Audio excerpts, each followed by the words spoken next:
And hello, ladies and gentlemen. My name, Gordoth, Enodious, James, or Roker James, however you want to call me. And this is a broadcast centered around League of Legends. And later on today, I'm going to be taking a very, very special look at just how bad this game is. I'm going to be doing it via actual mathematical equations. So stay tuned for that. It is part of the reason why the name of the stream is Why League is a Bad Game. And then actually that should probably just be semicolon. Sentinels of Light Lore Critique.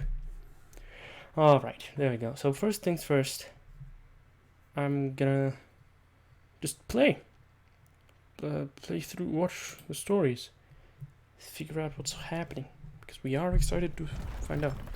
So, the Sentinels escape the Mage Seeker vault just in time to see it collapse behind them. Though I feel relieved, Senna seems angry at Gwen. Why? Why did you hide me in that mist shroud? I was protecting you from him, miss. You were holding me back. I was meant to fight him. No, I couldn't let him see. We can't let him take what's left of her. What's left of her? You mean the queen, the one whose spirit lives inside me. How do you know about her? What does that have to do with you? A pensive moment of silence. Because of your interference, Viego got away. Let's spread out, see if we can find his trail. Senna, wait. Maybe Gwen was right. If Viego wants what you've got, maybe it's best if you stay hidden. Let us don't even say it, Lucian. I'm doing this. Rookie, back me up here.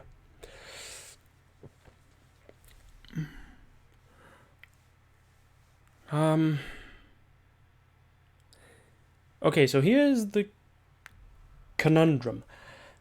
As an outside entity, if we were to look at this from the point of view of the rookie, the best approach would be to go with one. Don't look at me. I know better than to get involved in this. Or maybe he's right, Senna. If Viego wants to pry something out of you, maybe it's best if you stay clear of him. But then saying, are you kidding? I'm more scared of Senna than some dead king. This is obviously some kind of stupid little funny attempt at humor that really shouldn't have been here. But okay, so as a person who knows more, or rather suspects more, I'm feeling as though saying the second thing is most appropriate, and I'm going to do just that. He's right, Senna. If Viego wants to pry something out of you, maybe it's best if you stay clear of him. Excuse me? Last time I checked, I was the one who gives the orders, and you were the one fresh out of training. So maybe start acting like it. Got me? Rookie's just looking out for you, darling. There's the monster. Viego's heading down that street. I see him in that patch of mist. I turn to see Viego darting toward the gates of the Mage Seeker compound. After him, whatever he stole from the vault, we can't let him leave with it. We pursue Viego through the courtyard, but he remains one step ahead, as is evident, judging by that shit-eating grin he has on his face. How could anyone consider this to be an attractive-looking person? Like, he's hideous. Sure, if he had a neutral expression and was looking at you straight dead head on instead of doing that 3/3 POV and glaring at you with these maddened eyes and that smirk, he could look agreeable, but he's hideous. So he's darting through the mist clouds at incredible speed. Oh yes, so how do we even pursue him? He's darting at incredible speed. He should be able to teleport. Wasn't that pointed out? Oh yeah, well, he can teleport. He can be anywhere where the mist is. So technically, he should have been able to teleport back to the Shadow Isles. But something's keeping him from doing that. Maybe it's his oldest soul, or maybe it's the fact that he has this item that he took, the mirror. Maybe that's that. Maybe it's not it. Just when we gain ground, Viego disappears again. A second later, he reappears in a patch of mist just outside the courtyard. So then there's the problem of how the fuck does the mist work? Because mist normally is just one big ass cloud-like thing that descends upon an area. In this case, it's like, well, there's patches of mist here and there, and it's actually more like smoke or something like that, is it? Because the mist should be one continuous big thing, rather than a bunch of tiny little shit stains. Oh, but okay, let's see what happens. This ain't working. He's too fast in this mist. Maybe I can cut off his path. Senna fires her gun, taking out a large piece of the black mist, thwarting Viego's exit. There. Now he's got nowhere to go. Time's up, ruined creep. But just when we've got Viego cornered, we feel the heat of flames on the back of our necks. And then Shyvana ruined. She got ruined in such a stupid way. I still cannot believe it. Sentinels, why do you persist? Chasing what you don't understand. The benevolent king of ruination will shape this land for the better.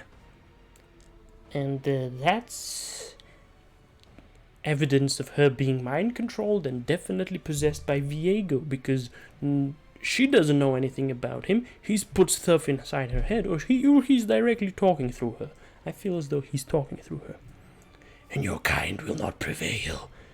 I don't know about the rest of you, but I've had just about enough of the lizard lady. Vayne shoots a silver arrow from her crossbow, piercing Shyvana's abdomen. She did the roar. I don't need to do that myself. So, you like fighting monsters, do you, Vayne? What an incredible transformation. Now's your chance. Vayne? Did you forget to tell us she can turn into a dragon? Wow. Right. Naturally, yet again, it is more than obvious that this is stupid. Shyvana should not have been taken by the mist the way she got taken by the mist. And in addition to that, it's just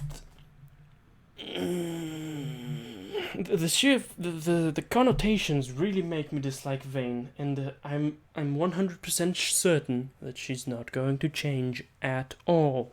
She's like, oh, you're a monster. I hate monsters. I don't think you're a person. You're a lizard lady or some kind of shit like that. You're a monster and you deserve to be killed. Even in the cinematic, she's like, oh, we gotta kill her. And then Senna shows actual humanity. I was like, no, there's still a piece of her left inside.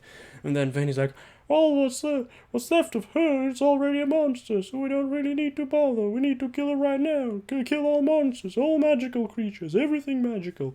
And then she's like, actually, I'm gonna take one of these weapons, magical sentinel weapons that you've got, and I'm gonna indirectly become a magical sentinel creature myself, because I called you all magical creatures, and due to the fact that you wield sentinel relics, which are magical, and I, Vayne, called you all out for being magical creatures, and when you offered to give me sentinel relics, so a sentinel relic, so I could help you, you were like, or rather, I was like, nah, no thank you, I don't want to become a magical creature. So she's just hypocritical, or she's changed, which is absolutely impossible, judging by the insane amount of character development that we have not observed. But okay, let's take a look at the story here. Wow. After a grueling fight, me, having not fought at all, I've just been standing there, and the Sentinels finally managed to bring down Shyvana. That's how you do it. Good shooting, folks. Though still ruined, her strength is gone. We watch as she fades back into her human form. Yup, I'd call that beaten. Vayne moves closer, squinting with mistrust at Shyvana. I'm a bigot. I'm a woman and I'm a bigot. What do you expect of me? No, she's still kicking. Vayne aims her loaded crossbow at Shyvana's temple, point blank. Oh, look at that! Murder! Murder! Don't. It's not right. Agreed. She doesn't look half as terrible now. I almost feel pity for her. Pity? Have you people lost your minds? That's a murderous fire-breathing hell-beast in front of you. 1 minute ago she was trying to roast you alive. Yup, she does not at all consider the fact that, hey, look at that, there's a big-ass hole in her chest. Something's amiss. No, she doesn't care about that. She's as horribly discriminatory as possible. This is the most abhorrent manner of approach. Actually, she is racist because Shyvana is a half-dragon, so technically Vayne is just racist against dragons. So she's just being racist. 1 minute ago she was trying to roast you alive. Take it from me, if you get these things down, it's best to finish the job. Never leave a monster alive. She said, stand down, Vayne. Shyvana didn't know what she was doing. She's under the influence of the black mist. We can lock her in the Mage Seeker dungeon until she returns to normal. She'll never be normal. Oh my god, she's such... And you're gonna allow that person to become a Sentinel. What the fuck? She's disagreeing with you right now. How does this lead into... Okay, we can entrust upon you weapons that can be used. Like, if she knew what Gwen was, she would have been trying to murderize Gwen right at this pot. Oh, you're a little doll. Oh, look at you. You have this weird, funny, magical-looking scar around your neck. Oh, and your hands. Oh, and also your eyes are a little weird. And these scissors, they're flying about next to you, and they can cut weird shit. And then you pull out some mist out of your ass, and it's special hallowed mist. Oh, interesting. Guess I'm only racist towards some monsters, not all of them. Or magical creatures, rather. What do you say, rookie? You want to let this monster live?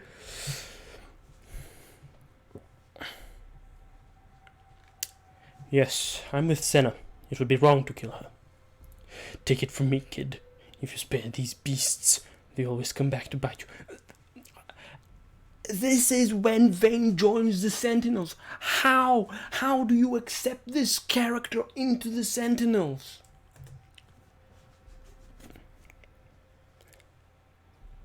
I'm willing to take that risk. Vayne glowers at me scornfully with great disappointment. I'm the one who's disappointed that this game, the writers for this game have decided, let's make this character an absolute racist and reward her for being such an abhorrent human being by making her even more powerful, lore-wise, by giving her endless ammo. That's also magical. Now, where'd Viego get off to? I don't see him. I do believe he's gone. Let's get after him then. Rookie, fire up that wayfinder and take us back to headquarters. We'll plan our next move from there. Wait. Suppose you find this guy? Then what? You must have fired 100 shots at him today and barely made a dent. We'll figure it out. You'll die. Face it. You might know harrowings, but I know monsters. As if your shots did anything. Bitch, I distinctly remember you unloading alongside the Sentinels. So, you also fired however many shots you did, and you didn't do shit. And I know every one of them's got a weak spot. Even this guy. Sounds to me like you volunteering. That depends. Those fancy magical weapons you people use, they come in crossbow form? I think we can find something that'll suit you. Welcome aboard. Lucian, are you sure about this? This woman seems a little eager. We need all the help we can get. Don't you think so, rookie?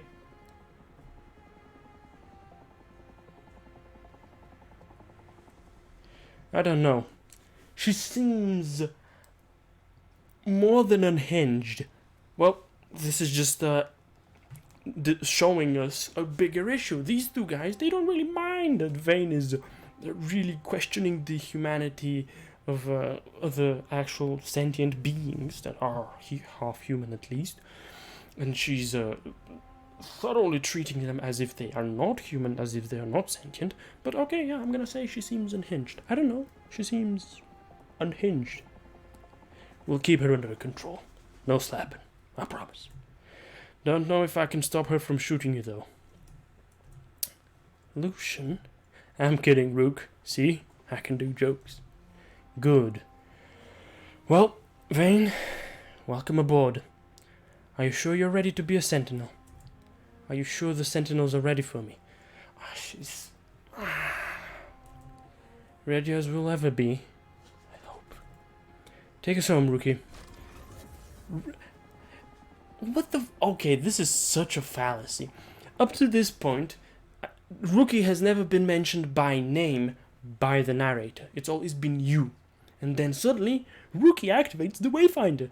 Bro, you activate the Wayfinder and the entire party disappears in a flash of blinding white light. Later. And may we stand together in the light or fall in darkness.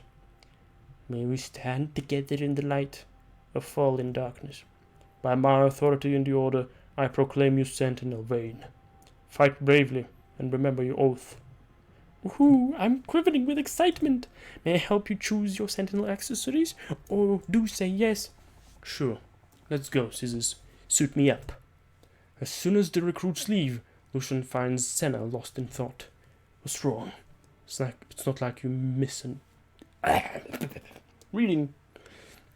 It's not like you to miss an induction ceremony. I can't believe she's still in there. Still clinging to me. We talking about the ghost lady again? Shh. I'm trying to listen for her. But... Wait. Yes! There she is! It's soft. Not even a whisper. But she's there. She's holding on for a reason.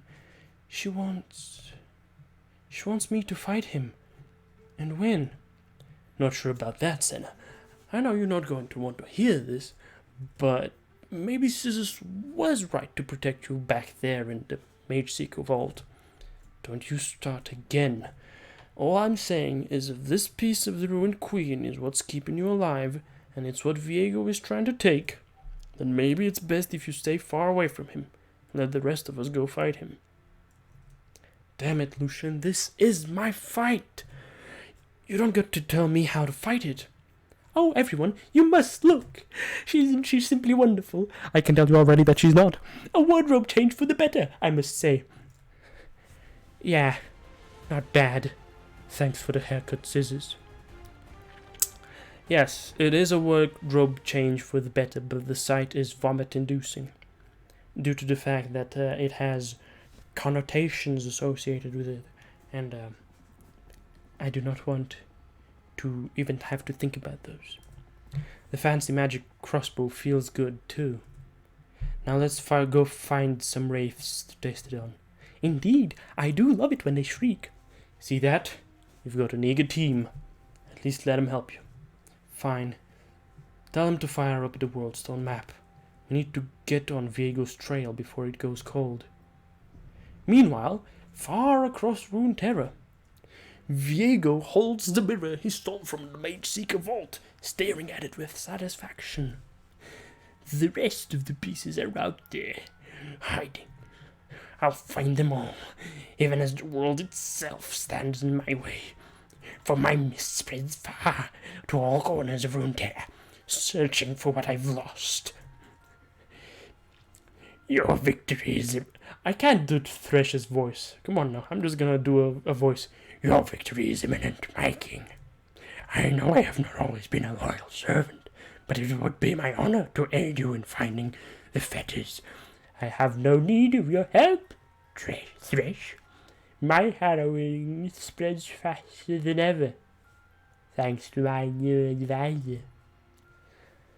Ah, Vex, I was just speaking of you. How did you fare in your mission? Why did I change Viego's voice? Because I dislike him. I want to put a very nasty voice to him because his voice is naturally nasty. Let's figure out a voice for Vex. I did it. I spread the mist all over the place, just like you wanted. Well done, my sad palate cohort. Aw, you don't need to compliment me. Spreading misery is what brings me joy. I mean, brings me misery. I mean, joyous misery? You know what I mean. Certainly. And now that my harrowings are everywhere, I can at last find what I have sought for so long. Soon I will have all the pieces, and may reclaim what was lost oh so long ago. As Viego revels, his throne room swells with potent black mist. In the rear of the room, unseen by the king, Thresh siphons souls from the mist, with curious results. Indeed. Let us reclaim what was lost. Oh, he's becoming human again? Wow, Vayne has been unlocked as a sentinel. Freljord and Noxus have been unlocked. Choose the next region. You'll die, face it. You might know harrowings, but I know monsters. Epic monsters. What is this? 1, 3, 5, 7. Oh yeah, that's points. Okay, cool. A needle and a thread to bind the undead. The hallowed seamstress is here to assist, good sentinels. Okay. I'm Senna, your commanding officer. Lock and load, rookie. You know how to shoot, right? Okay. Well, let's go to the world map and choose the next region. Do we go for Riven or do we go for Freljord? Oh. Now here's the deal. I don't know which one I want. And this might actually have an effect on the situation at hand. Meaning that it might have an effect on the story. But maybe I'll be able to just return and see what comes up. Let's do Freljord because we're gonna travel. Even though we are teleporting, actually, I feel as though it's okay if we do an actual journey. Like first that way, then that way, then that way. First to the north, to the Freljord, there is an actual foot border. And then to Noxus. Although, maybe I should just take a look at this here. Sentinels of... Rise of the Sentinels quests. Let's see here. Alright, so we can have Defiant Riven, and Berserk Olaf, or Enraged Olaf and Reforged Riven. So I don't want Defiant Riven. I don't want that. I can always almost... Olaf is gonna be like one of both. So an Enraged is better than Berserk, because Enraged can probably be calmed. Berserk, no, that guy's mad perpetually. So let's go to Freljord. An axe wielder seeking a glorious death rages against the black mist. Choice: recruit the sentinel. Recruiting this sentinel first provides points for structures destroyed. Oh, and what's that cunt over here doing? An exiled warrior with a broken blade competes in an arena shrouded in shadow. Recruit for damage to structures. Let's go with the Olaf. Bingle bounce. The Olaf bingle bounce. We arrive in a cold, disorienting darkness. My feet can't feel the ground.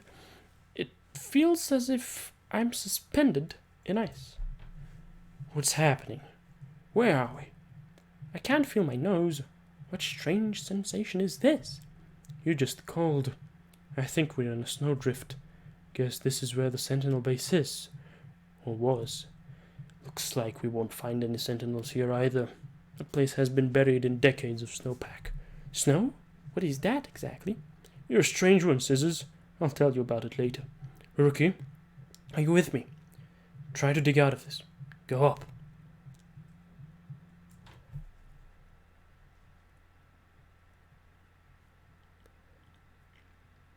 I would, but I can't tell which way is up. You'll figure it out. You're a bright kid. After a few minutes of frantic digging, me and the Sentinels emerge in the forests of the ruined Freljord. That's one ruined Freljord, all right. First order of business is to find out what Viego wants here. Let's spread out and search. I take one step and walk right into another deep snowdrift. Ah, health! The stuff is waist deep. Amazing! What splendid fluffy whiteness! It's like freezing cotton. Uh-huh. I'm glad you're having fun playing in the snow, but we really need to find a way around it. A shovel would come in mighty handy right now. Suddenly, a formidable yell echoes through the pines, raising the hair on our necks. Come back here and taste the edge of my axe. Your ghoulish draugr. What a peculiar, angry man! Is he wearing dead animals? He must possess a wealth of tailoring knowledge. Oh, I must pick his brain.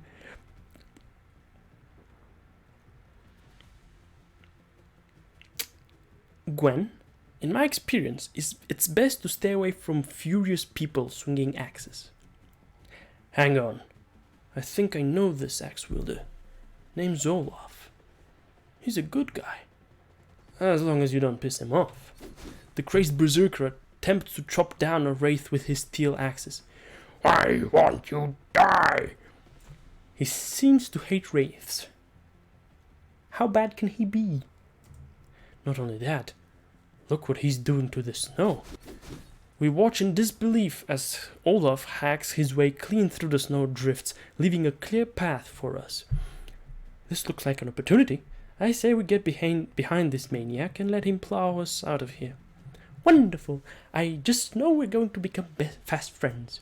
Hello, Mr. Angry Animal Skins? Do wait for me! Yeah, okay. I can see this working out well for us. Glad you approve. Now let's get after that berserker. Oh wow, that's only 4 of those? In any case, that's that. That is what it is. Okay, that was a bunch of stuff. I'm gonna play a game of League. An actual game of League. And after that, I'm going to dive deep into the problems of this game and actually explain why it is a bad game. It's gonna involve using software so as to get visual stuff. I'm gonna do maths, and it's not gonna be very pretty, but it's gonna be what it is. I'm hopefully gonna be able to put it into something visual so that it can be seen and used by people. As an example of, hey, look at that, that's bad. Maybe we shouldn't be designing the game like this. I mean, look at all the value on this one, this, and then the value on everything, on that other thing. It's just insane.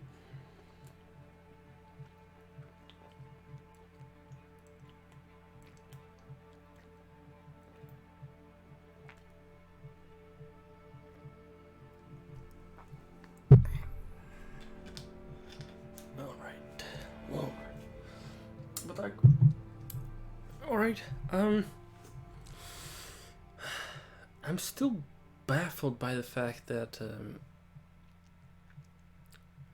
Lucian and Senna don't mind the fact that Vayne is a raging bigot at best, and she doesn't consider, I guess, half of Runeterra's population to be actual humans, which is really alarming. And I don't think it should be like that. And what's gonna happen when we do get to the places where folks are a little more magical? What's gonna happen when you get to that point? What's gonna happen, Vayne? Are you gonna say, "Oh well, I didn't know we were gonna be saving monsters, so yeah, goodbye. I'm gonna fuck off. Bye bye." But is that gonna happen? Is it not gonna happen? I hope it doesn't happen. It's very likely that it's not gonna happen because it's already been shown that she's a raging hypocrite and she's probably insane. But that's to be expected, isn't it? All right, let's pick a champ. One of 3. We have Draven, we have Lucian, and we have Tristana. Also Yasuo.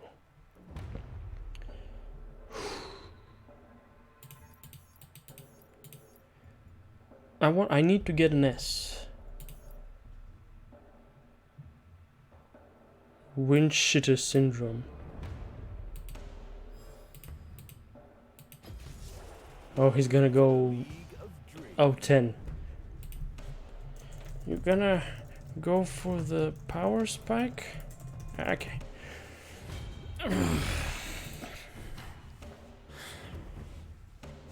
Windshitter syndrome. Oof. Oof. Oh, okay.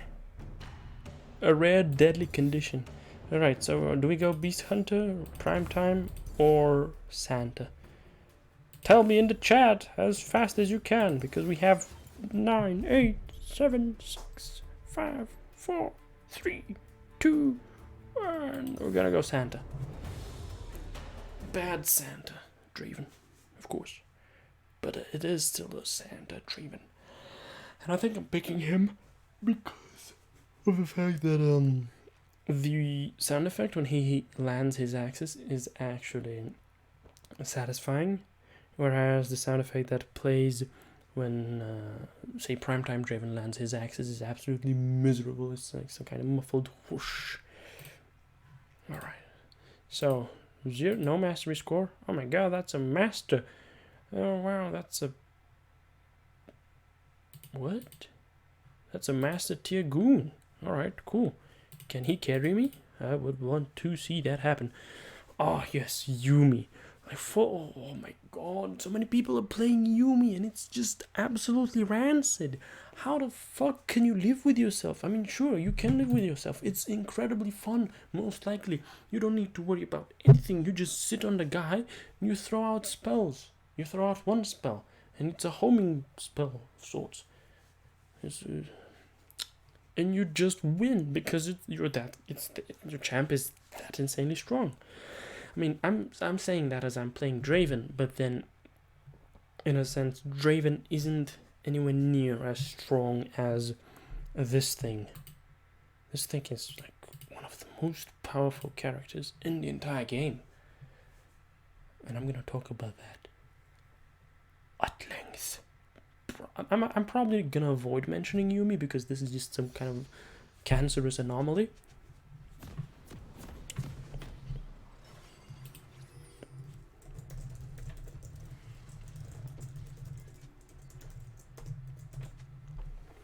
I'm gonna pick Misfortune Ultimate.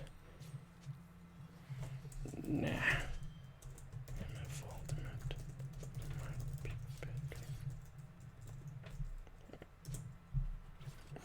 Alright, let's buy a bunch of items. See how things go. Considering the fact that I have a hard CC goon on my friendly... She's gonna be kiting. Oh my god, no! What is this RNG?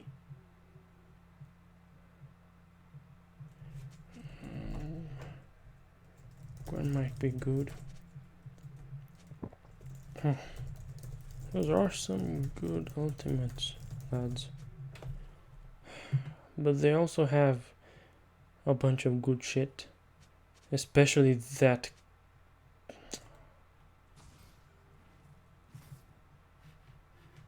I'm eating ice cream, barely playing.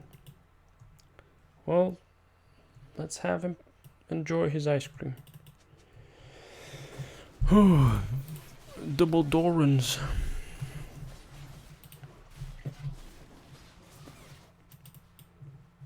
Let's go. The Kale rework is indicative of the problem that is to be observed with League of Legends. Her ultimate did one thing, and now it does two things.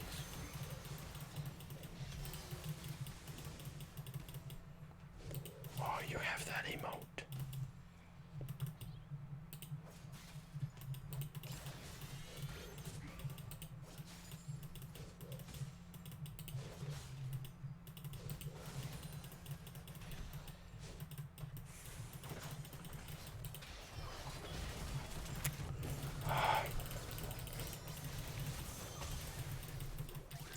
He's really not taking any damage?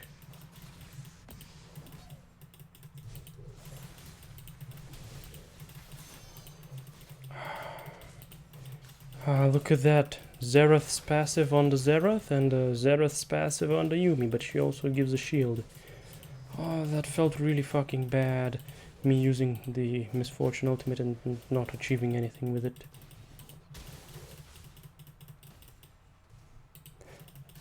Didn't I hit this fucking minion? What's going on? Oh my god, my CS is absolutely horrendous. Dog shit, some would even say.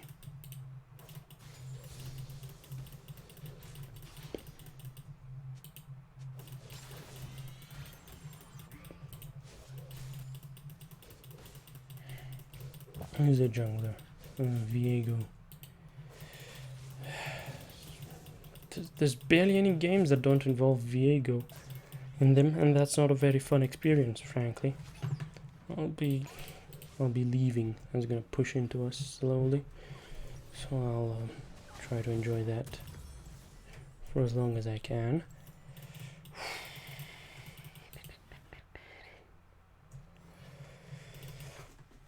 I was hoping that he was going to pull with the knockback from that, but I guess he didn't.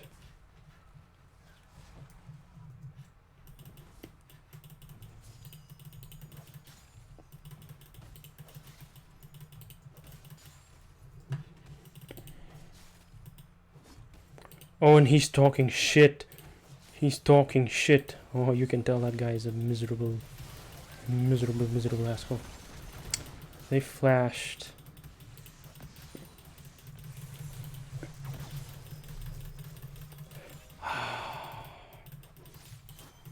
Really? Man, this is fucked. Me doing no damage, of course, that's to be expected. I mean, oh, Draven? Bruh. Draven, good early game? Bruh. Nah. You ain't got nothing.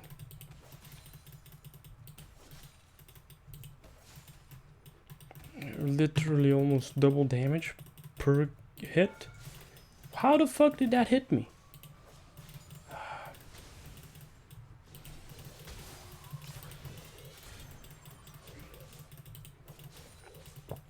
Or rather...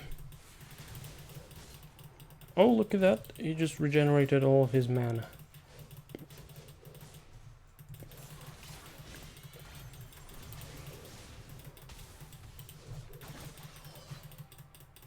Couldn't you pull him in? Oh, you can. Oh, look at that. Popped a heal.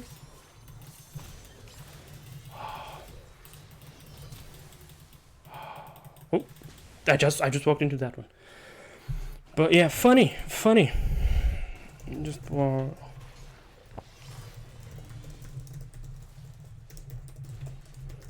what the fuck is this garbage? What is this? What is this?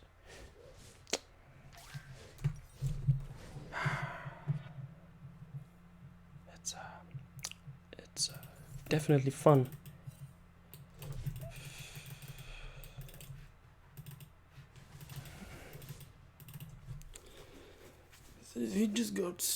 They got so monstrously lucky with their ultimate. Like, oh yeah, I got the Kale ultimate. It's literally going to win me every single fight because I'm a caster and I can use it whilst I have downtime due to the fact that I depend on my abilities.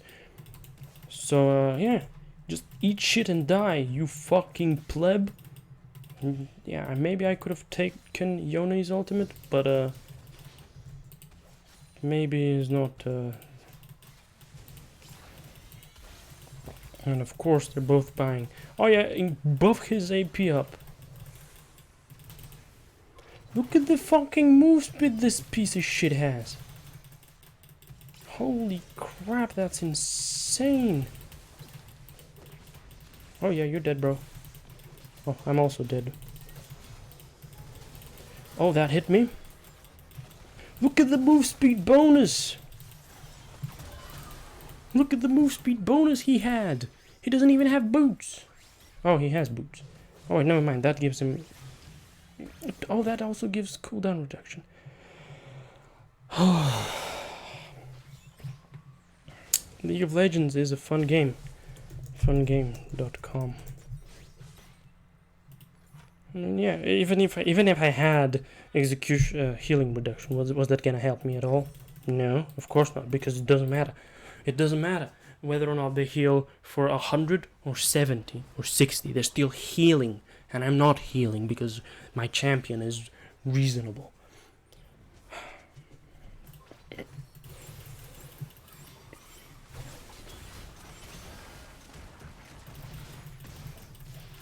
The fuck is this, damn it? How the fuck?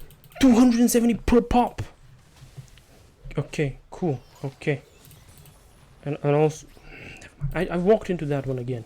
730 and 50 off of his ultimate. Yeah, cool. Counterplay. I mean, sure, there is counterplay. I could walk out of that. But, well, you see me walking out of that. 2 of those I had no way of dodging. So it was just doomed from the start. Absolutely fucking doomed. And hey, look at that. Yone is doing fine. He's winning. But when you get turret dove by a Xerath Yumi combo, you know that the fucking game is miserable. Absolutely abominably miserable. Look at that fucking shit. Like, I'm trying to dodge, but there is the fact that there is I mean, like, a part of a second that doesn't involve you. And they pushed the turret as if it was nothing, naturally. 330 base move speed.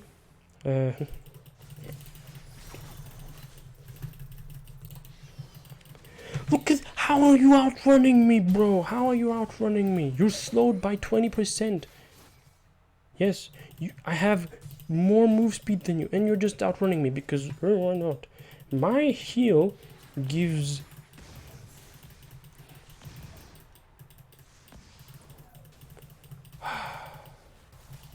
Hey, how funny it is that I got Xerath ultimate, and my support got Xerath ultimate, and she can use it whilst I'm moving around because she's technically not moving. I should have stayed, but I didn't.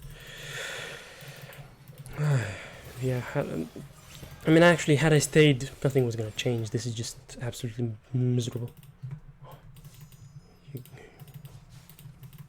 Playing casters on bot lane because casters can get out of control, and based off of what you get, which is, hey, look at that, I got Kel's ultimate, I got something that's really, really good. In the meantime, I got Morgana's ultimate. Cool, Morgana's ultimate without the rest of Morgana's kit that will make my Morgana's ultimate actually decent. On an AD carry, okay, cool. Oh, and Yone's ultimate, that involves you CCing yourself for like a few seconds and hoping you get to land a skill shot. How did that not hit? League of Legends is a fun game. Yumi is a well-designed character.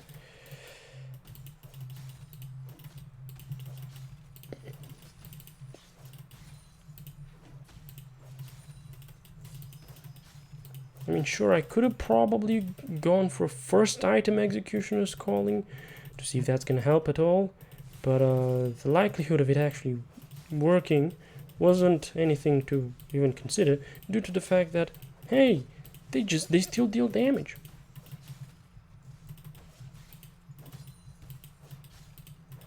And you can't compete because they have a far greater range than you. And also,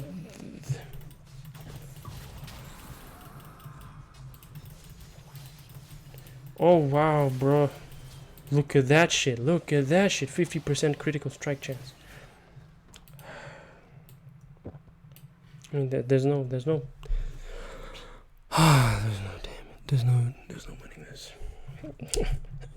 As is to be expected, the fundamentally broken champion wins yet again. What a surprise.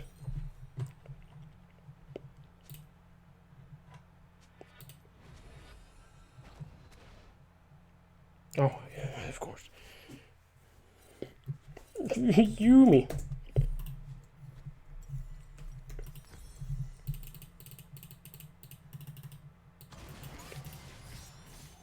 Oh, look at that! What a tiny little shield! What an insignificant tiny little shield! It's too far away.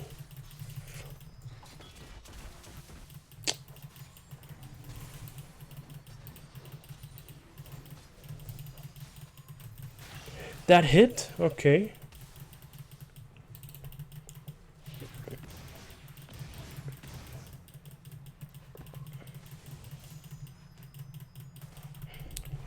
How is she broken?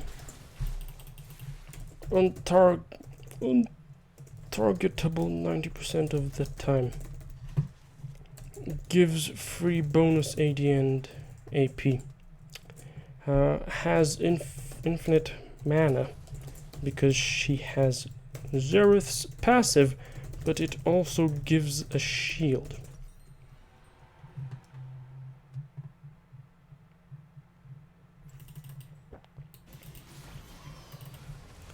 The one asking.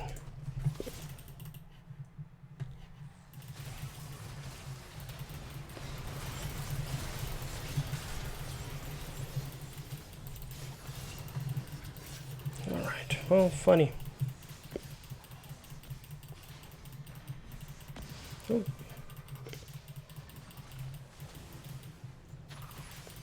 Oh, look at that, 300 health restored. Oh, and he's just dead. Oh, Xerath is alone without Yumi.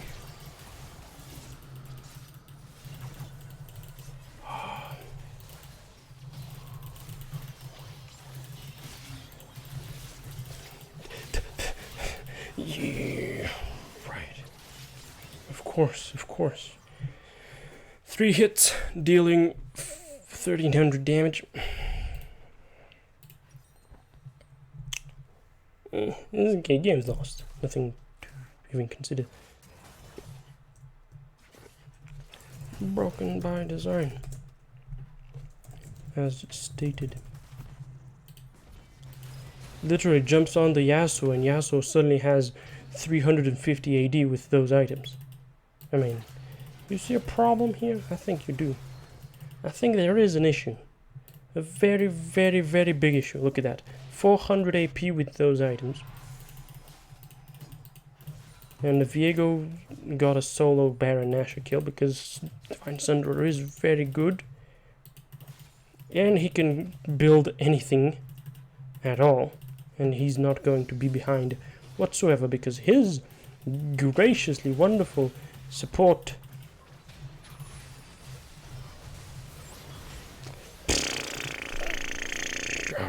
Alright. 830 damage off of that.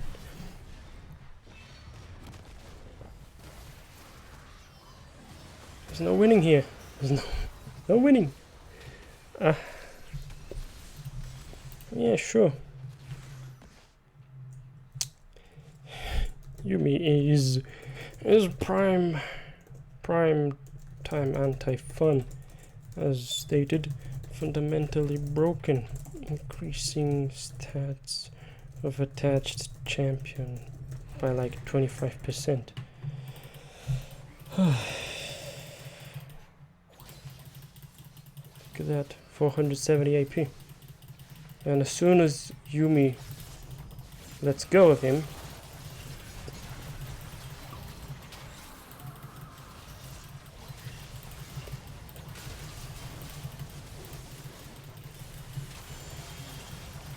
oh, and look at that, Samira.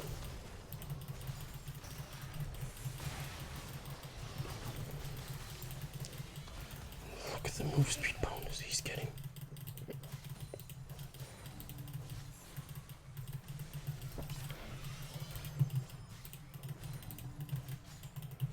In cost of what? She does damage, applies hard CC, and heals you for like 20% of your max HP every few seconds.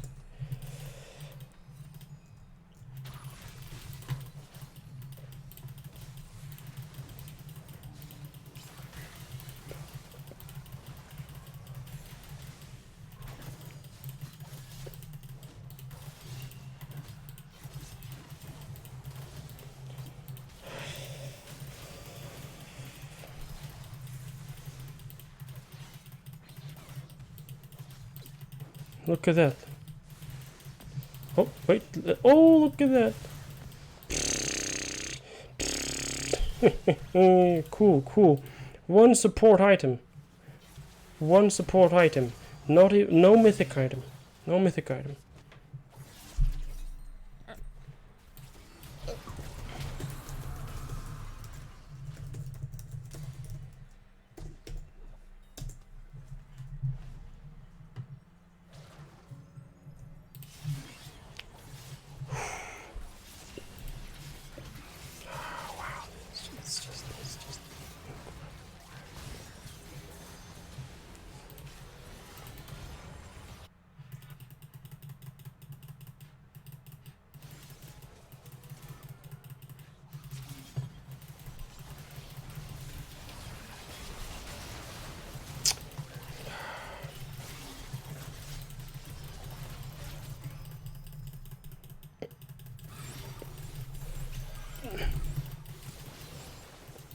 Of course. No boots. No boots. No boots.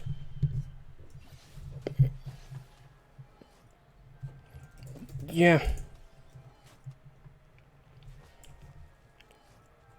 At the very least, I need some knowledge.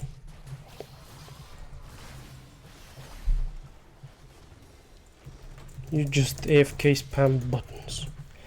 Oh, what a good reason. What a good example. What a good example of why League is horribly designed, why it is incredibly unbalanced, and why it's a bad game. Let's get to it. Let's pull up a spreadsheet. Yeah, let's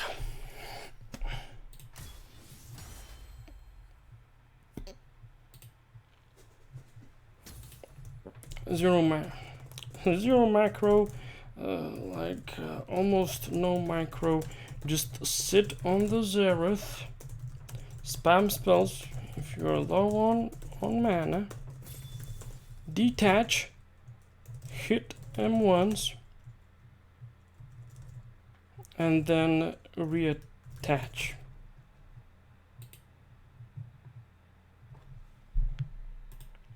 Let me take a look at this piece of garbage. Oh yes! Oh, it's a support main! It's a support main and it mains Yuumi. Yuumi main.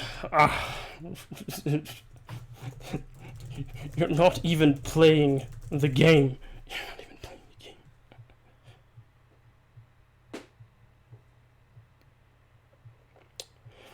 You can't tell me Yuumi does macro. You can't tell me Yuumi does macro. You can't. She doesn't move. Oh sure, honey. Shit talk me some more. Yuumi abuser, Senna abuser, and Pike abuser. Play a real champ.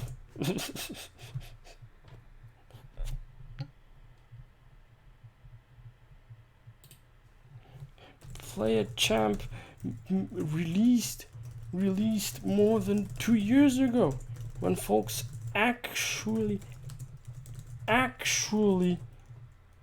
needed to know how to play the game, instead of releasing champs that just win by default.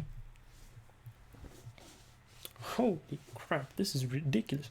It's always this. It's always the new champs. It's never the old champs. You're never gonna see an old champ perform exceptionally well. The reason this Xerath did well, there was a Yuumi attached to him, sucking on his dick constantly. She was also eating his ass and gobbling up his shit, because, I mean, he doesn't have time to go to the toilet. He needs to land skill shots, because he wasn't really that good. I walked into more than half of his skill shots, frankly. And then the rest of them are just out of control. I figured I could probably afford walking into that one. I mean, it shouldn't really kill me, and then it does like more than 2/3 of my health. And I'm like,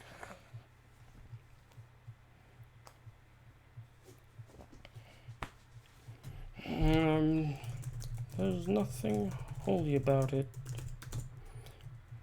Yumi isn't a champ designed for League. It's designed for some other game.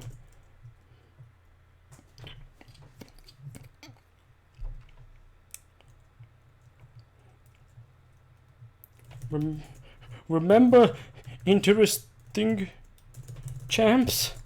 Oh, like Asol? Well, that's why we don't have any of them anymore. The ones that are brave, they just don't work out. Yeah, I could have played better, but it was over by the time they got 3 kills. Literally dove us.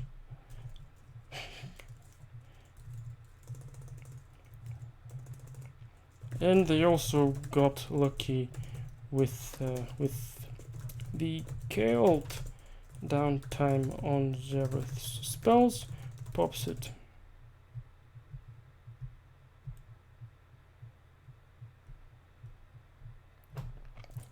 It ain't fun. Severe depression. Severe. Oh yeah, he gave me advice. Just go next. And I will go into playing the next one in just a moment. But first, let's open up a V program, and we're gonna start explaining why League of Legends is bad. And this one really is a no-brainer. It doesn't really need to be explained. But let's go into GIMP. Look at that. It's GIMP. I'm using GIMP because I don't want to pay for Photoshop. And I don't want to pirate it either, because it's not worth it. The interface is so user-unfriendly that it's just painful. And not that GIMP's interface is any friendlier, but at least when you hover over something, it just tells you, oh yeah, this thing does that kind of thing. Okay, cool. Thank you for letting me know. I'm gonna try to make some use of that knowledge. So, let's go for a new file. Let's go for a width of 800 and a height of how many?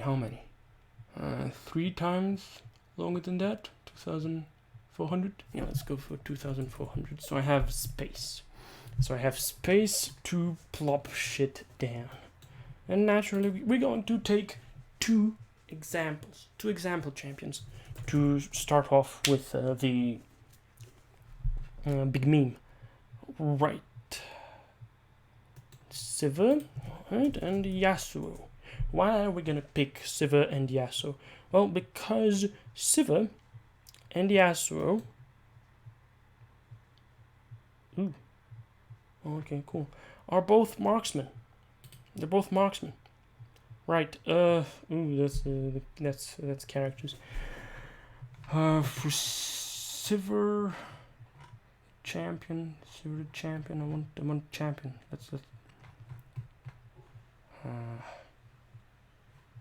Okay, so it's the other wiki. It's the other wiki, is it? Yeah, it's this one. Champions with strategy information. Wow. Okay.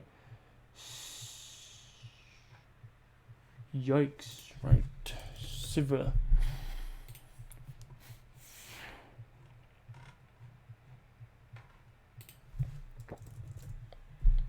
Oh, yikes. The wiki is barely manageable. Okay. There we go. So, let's take a look at the options that we have currently. Yeah, yes, true.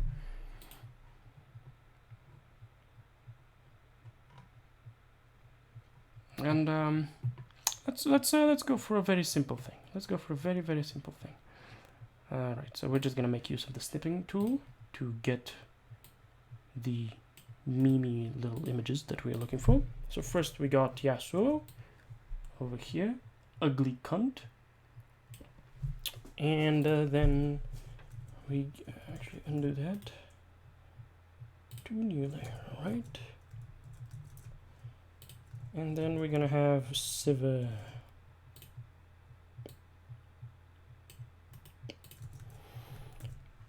All right.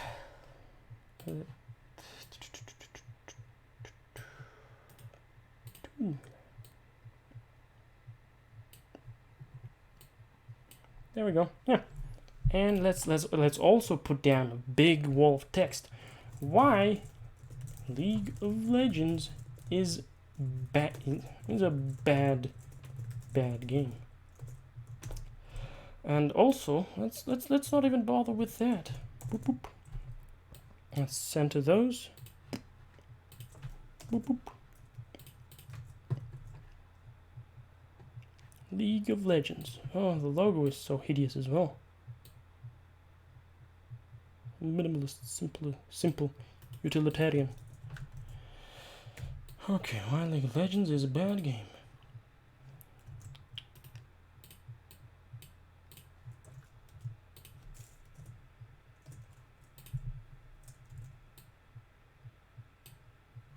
Why League of Legends is a bad game.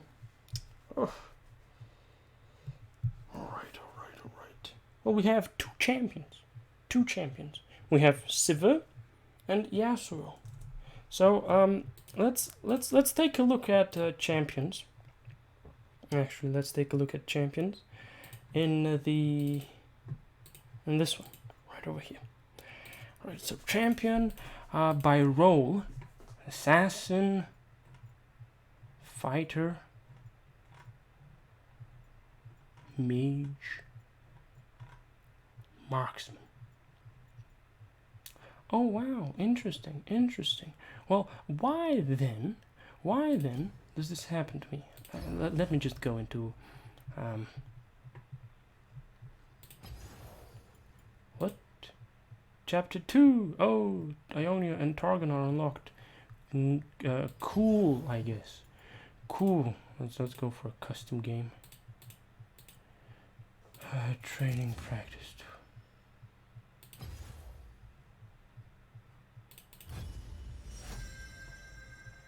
Let's see here. So we click the bottom lane.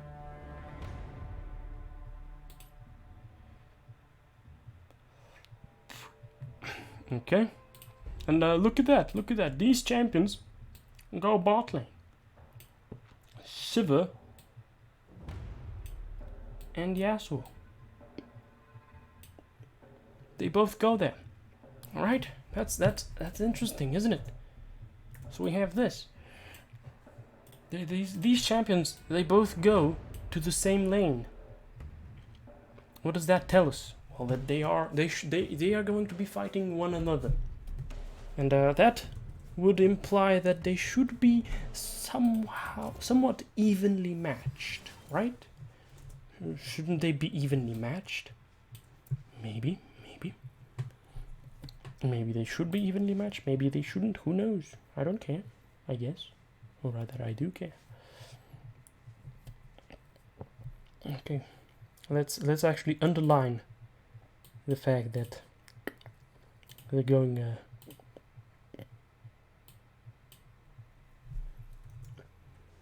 No, that's not it. Make it even smaller. So yeah, this is important.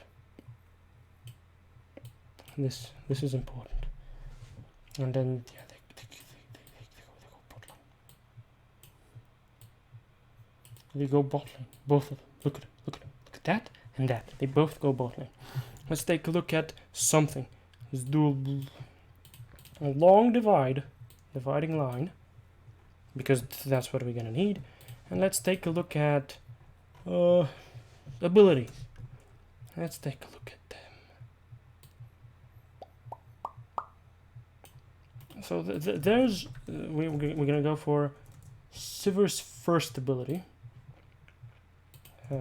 which is her passive. You're gonna go for the passives, yeah? Okay, cool. We're gonna go for the passives. Where's Gimp? There it is. We're gonna go for the passives. And there we have it. Sivir's Fleet of Foot. Alright. What does that do? Well, it gains 35 for 2 seconds whenever she damages an enemy champion with a basic attack or an ability. Alright, that's not too complicated, is it? No, it's actually very, very simple. It's a very ordinary ability. A very, very, very ordinary. Okay, cool. So, we have that. Let's make it look presentable at least. So to a new layer, have that.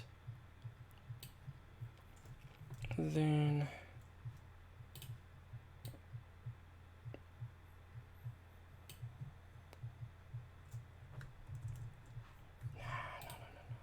that's right. To a new layer. And then free fuzzy actually.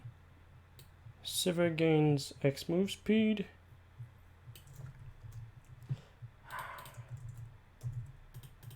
To a new layer. Actually, no, that's not it. That's not the key. Free selection. Let's make it smaller.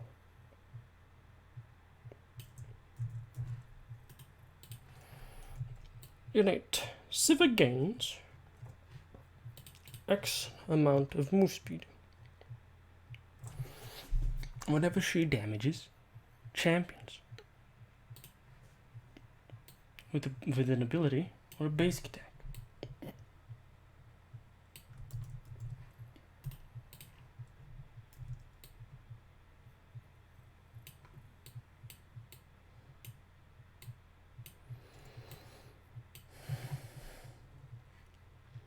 Okay, that's pretty cool, isn't it? You get movement speed for doing damage, and you get flat move speed. You don't get a percentage, which is actually I don't know if it's a better idea to get percentage of move speed or if it is to get a flat bonus to move speed, because the way move speed works is really fucking stupid, and it's like. Does it work? Does it not work? Is it better to get A or is it better to get B? You never know. But either way, you get that when you hit a goon with a spell or with an ability.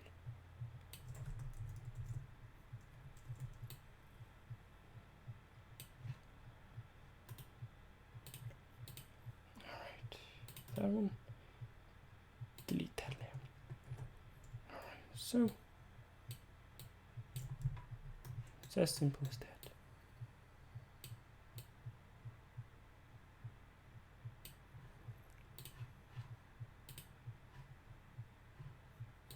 It's a very simple passive, nothing too complex about it. It just does X, and that's that. There's nothing to it other than that. Fleet of Foot. And remember, fleet footwork exists still, so that's a bit of a funny meme, isn't it?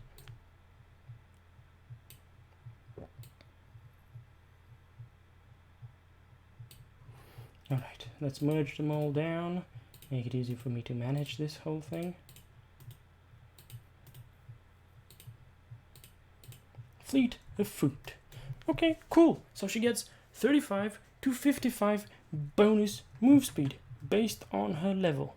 Alright, well, what does that mean? Well, she gets a certain value from her items, right? She gets a certain value from her passive, actually, not her items. Let's take a look at Boots of Swiftness. Oh, hey, they give you 60 movement speed.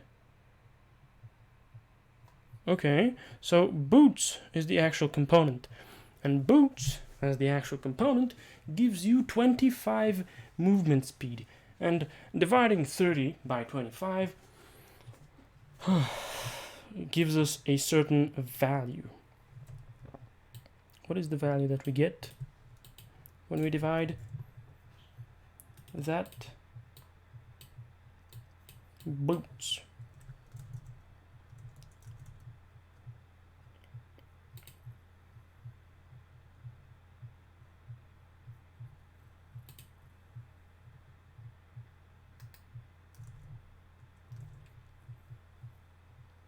That gives you 25 total move speed. So technically, Sivir gets up to 2 times a pair of boots and a little bit over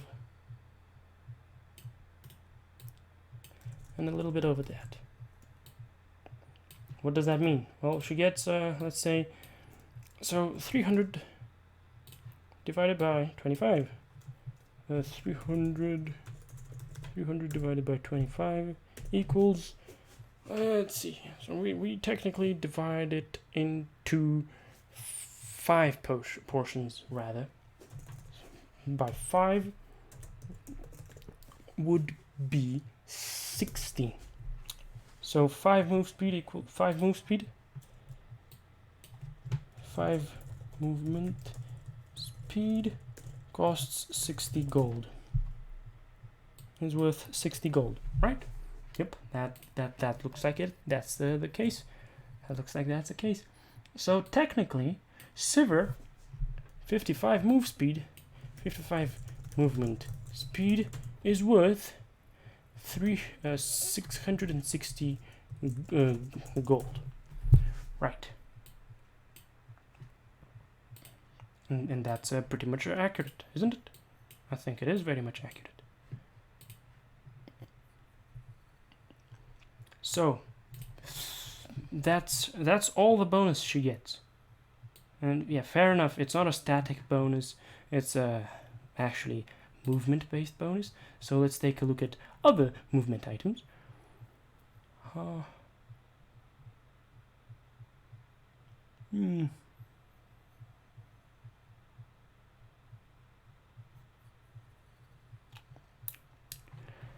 Wits, no, it wasn't Wits End, it was Skirmisher's, was it Skirmisher's Dagger? Skirmisher's Saber. Oh wait, no, that's not it. What's the item that builds into, let's see, Trinity Force? Because the Heartbound Axe.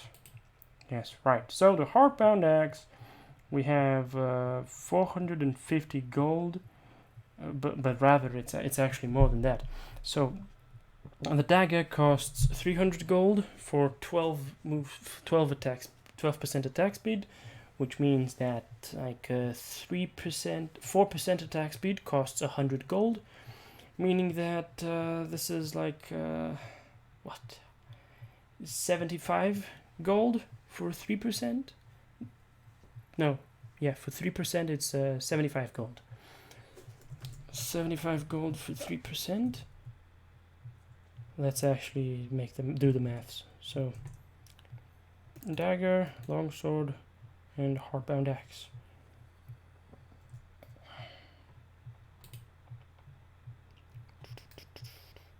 Right. Snipping tool. Let's take a look at the dagger.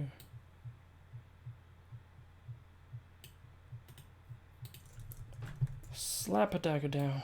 Right over here. Turn here. Look at that. It's a dagger. And the dagger does dagger thing, which is 12% attack speed. Which means that a dagger, and then we do the math actually. So like text, we get 300 divided by 3 equals 100.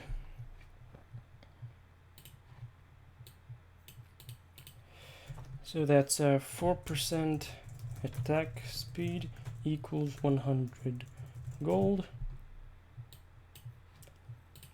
Okay, keep that in mind. That's a very important number to figure out, because now next we're going to figure out how much gold exactly it costs to get 15 movement speed per hit. Okay, that's what we're going to figure out next.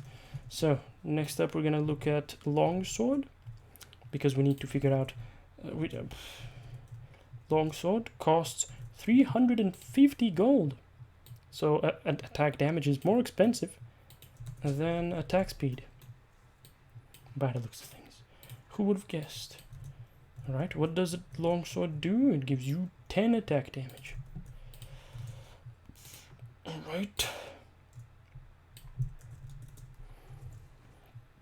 And that's, how much does 580 cost? Well, it costs 175 gold. So I get 350 divided by 2 equals 175. 5 attack damage equals 175 gold. Right, that's a very important little tidbit for us to know. And actually we could probably just divide it by 4 and do a 75, no, 80, no, what am I talking about? By 3 is that. We divide it by 4, we get 25, 25, 25, 3 times 25, 75, 75, 75, 75, okay. Yeah, so it would be 75. 75. So that's just 3% attack speed is worth 75 gold. Alright, okay, cool. So we're getting somewhere. And next up, the Heartbound Axe. So that's 450 gold extra for the Heartbound Axe, on top of these items that we...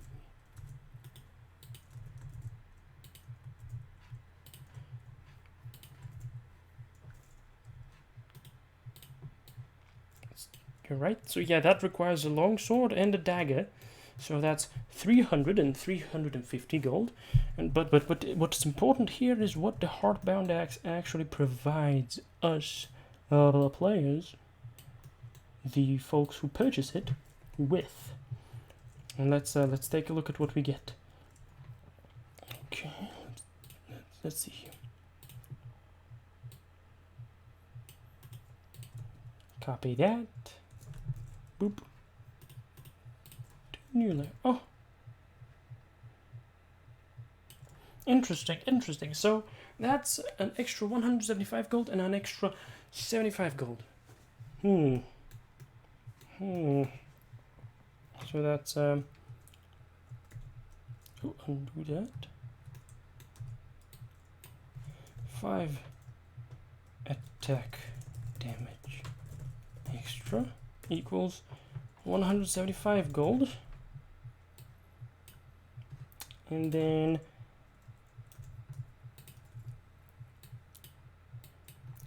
3% attack speed extra equals 175 total gold. 75 gold. Okay. And that means that the passive here, which gives you a bunch of move speed, basic attacks grant X bonus move speed.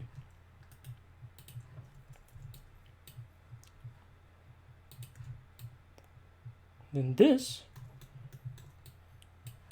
is equals what? So we have 450 gold. We lose 250 of that. So that's just 200 gold. That's 200 gold. So 20 move speed for 2 seconds. Okay. Meaning that it's either Siver's... Right, so that times 5, so we get that. Siver is ranged, so 10 bonus movement speed. So 10 bonus move speed, yes. And we have 5.5 times 200 equals 1,100 gold in total. So, Siva's passive either costs a staggeringly low 550 gold, or something along those lines. Oh, wait, no. Well, click.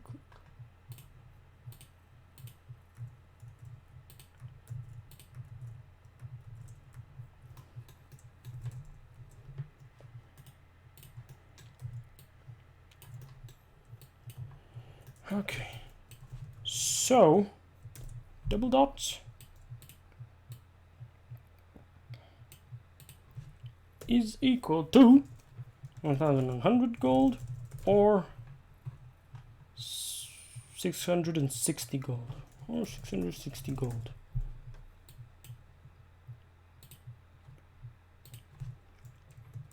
Actually, let's do it in the fancy manner, or 660 gold.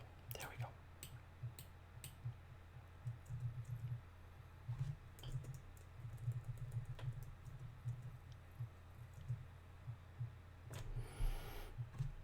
It's not gonna work. Oh, let's just go with that. So this is what it's worth. It's worth 1,100 gold or 660 gold. Okay, that's the value that Sivir is getting from her. From her passive. All right, and she is up against Yasuo. He is on a bot lane, so she does fight against him. All right. What is Yasuo's passive? And I'm not really going to be happy about that, but Ooh.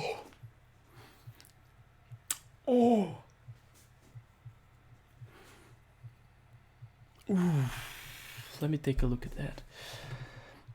It will take 17 seconds to get to 100 flow stacks. Okay, never mind. Let's just go ahead and copy that and deal with it. Right, so 2 new layer. Look at all of this. Oh, it's abhorrent. It's abominable.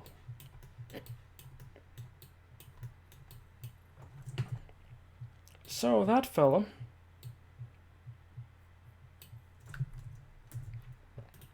to new layer. Let's drag that over here.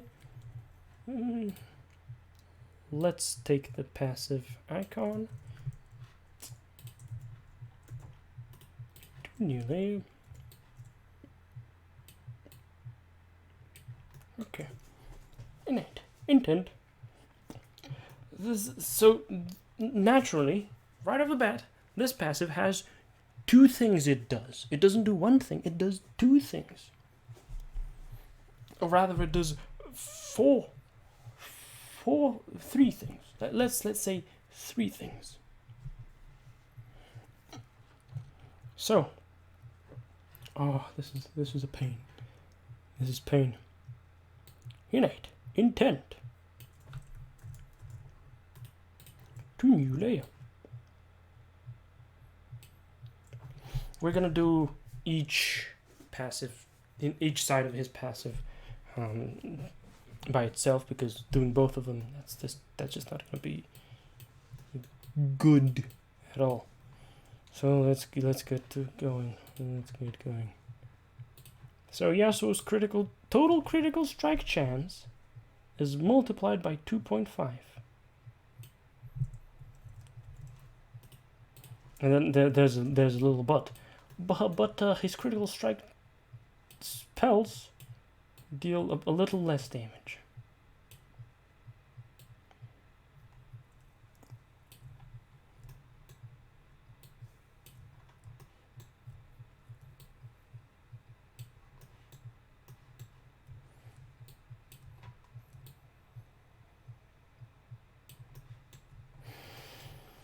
Alright, but his critical strikes deal only 57.5% bonus damage.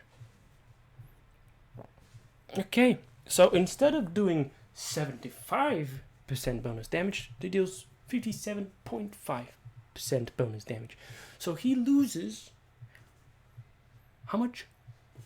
How much? From 75, 57.5. That's like 60, but with 2.5% less. So he loses 17.5% critical strike damage.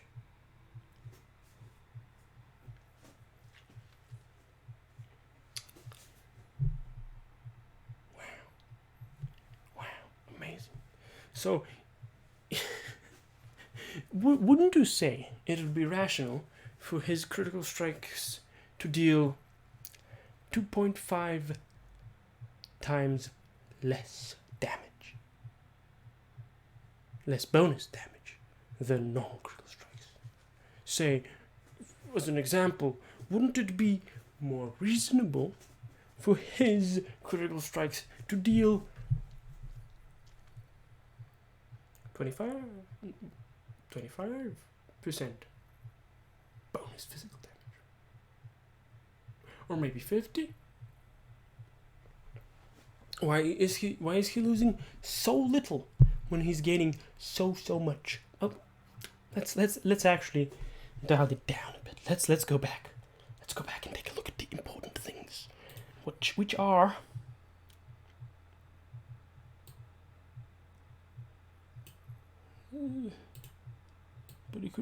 but his critical strikes.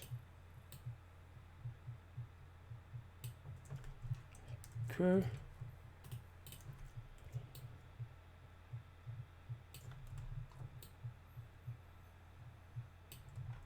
But his critical strikes deal only. I'm gonna copy this whole thing.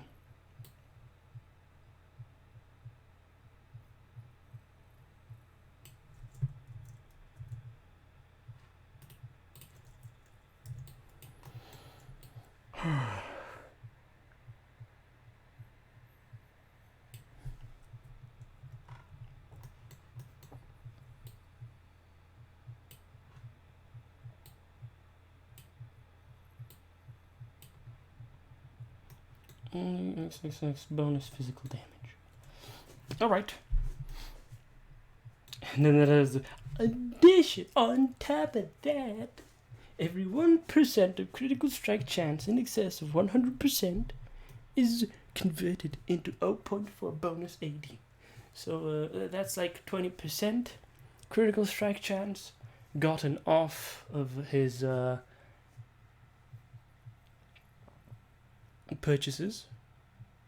So like, okay, I buy myself a complete item, a Bloodthirster with 20% critical strike chance.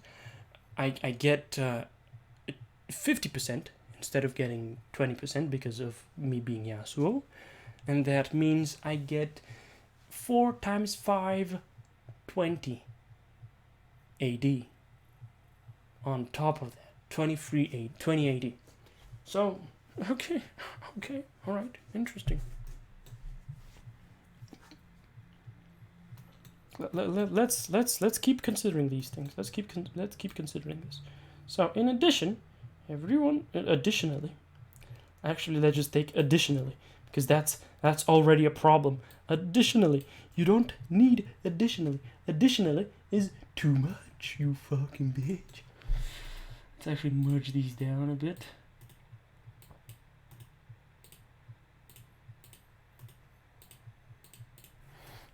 Okay, so additionally, this is already where you fail. You're already failing here with the additionally. Additionally, every 1% of critical strike chance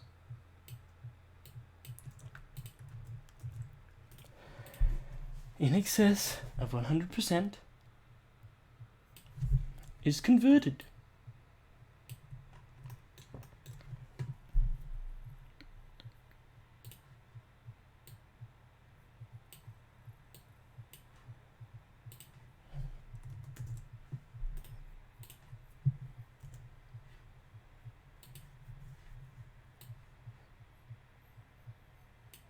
click 2 into 0.4 bonus 80.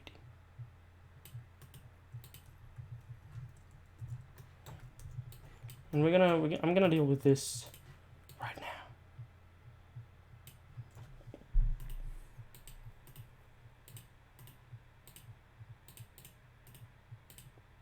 Beep boop. All right. So that's already a shitload of bonus stuff that he gets for absolutely free. Oh. We're gonna go with resolve.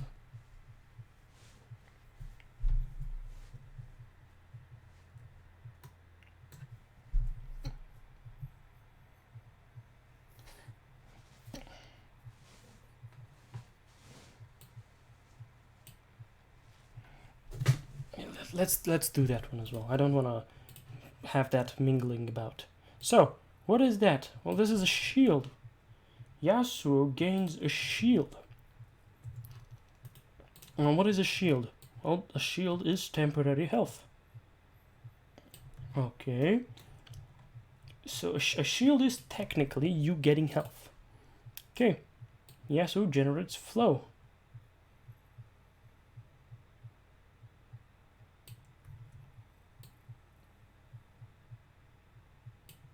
Click, click. To new layer.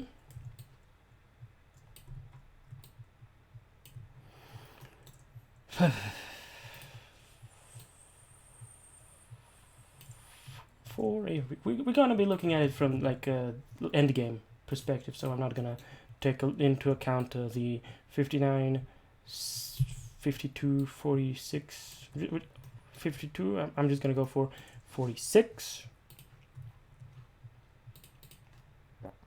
For the 46, there we go. To new layer. Every 46. Units, he travels. Units, he travels. That's that. That's all there is to it. That's all there is to it. It's that simple.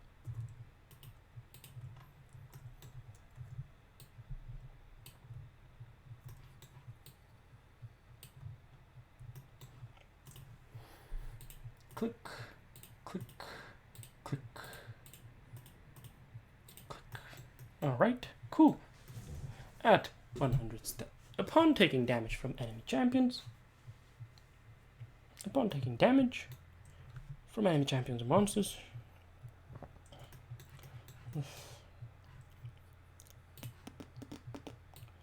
At 100 stacks.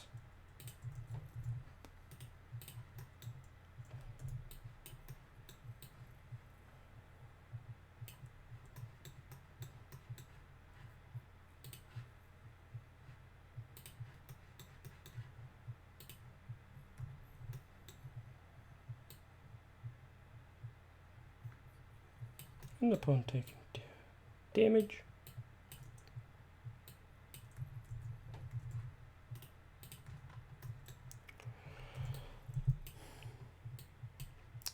selection. Let's not move the selection.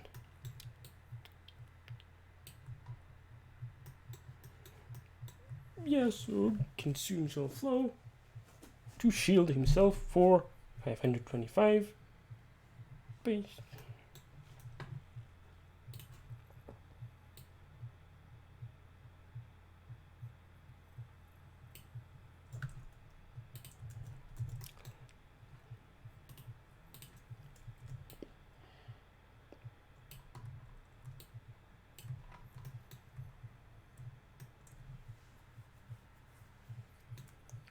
Guess what? Shield himself. It's just effective health. He gets more health. It's health. The more shield you have, it's like you get health. Sure, it lasts for 1 second, but it is what it is. So we can treat it as damage, or rather we can treat it as health, or we can treat it as a shield. which is just probably going to alter the price of it, but we'll see.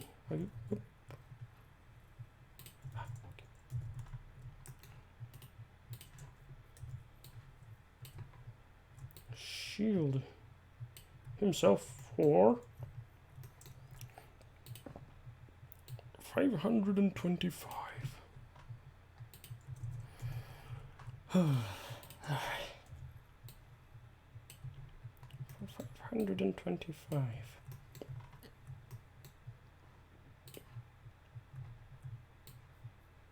For up to 1 second. Naturally, 1 second in this game is a long time. Because most champions do all of their damage in 1 second, if not even less. Which means this is a lot of time. This is a lot of time for Yasuo to do business.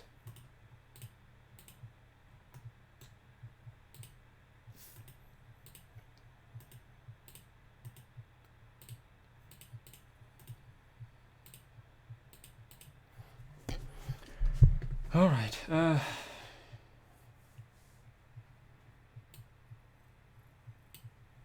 I also want to add the fact that from enemy champions or monsters, because that's relatively important. Let's go with this. To new layer from enemy champions.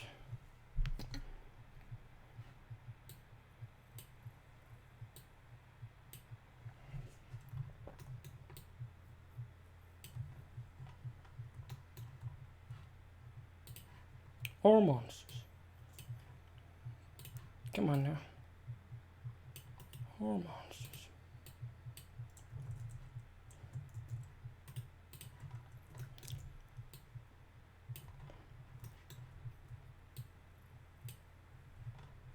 There. That's it. That's all there is. That's all there is to it.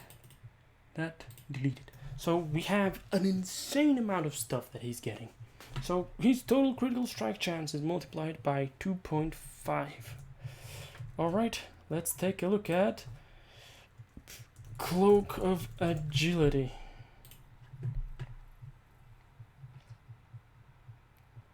And let's look into a Bloodthirster, because why not? Or rather, Bloodthirster. We're gonna use the Bloodthirster because it's an item that almost every Yasuo just fucking buys. It's very, very good for them. So, bam! Where did it go? Where did it go? It went over here. Oh, no, wrong thing. Okay, Cloak of Agility. Cloak of Agility. That's. Oh, no. Alright. So that's the item. What does the Cloak of Agility do? Why, it gives you 15% critical strike chance, and that's 600 gold.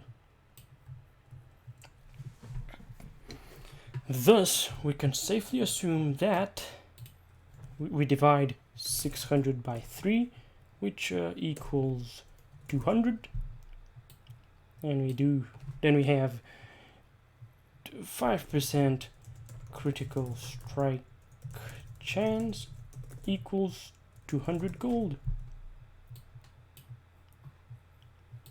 Meaning that Yasuo, from his passive, gets how much free stuff? Well, let's take a look. So Yasuo gets 50% critical strike chance for free.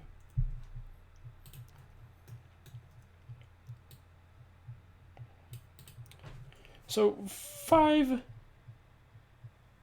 times, or rather that's 10. 10 times 200 equals, how much is that? 2,000. 2,000. Yasuo gets...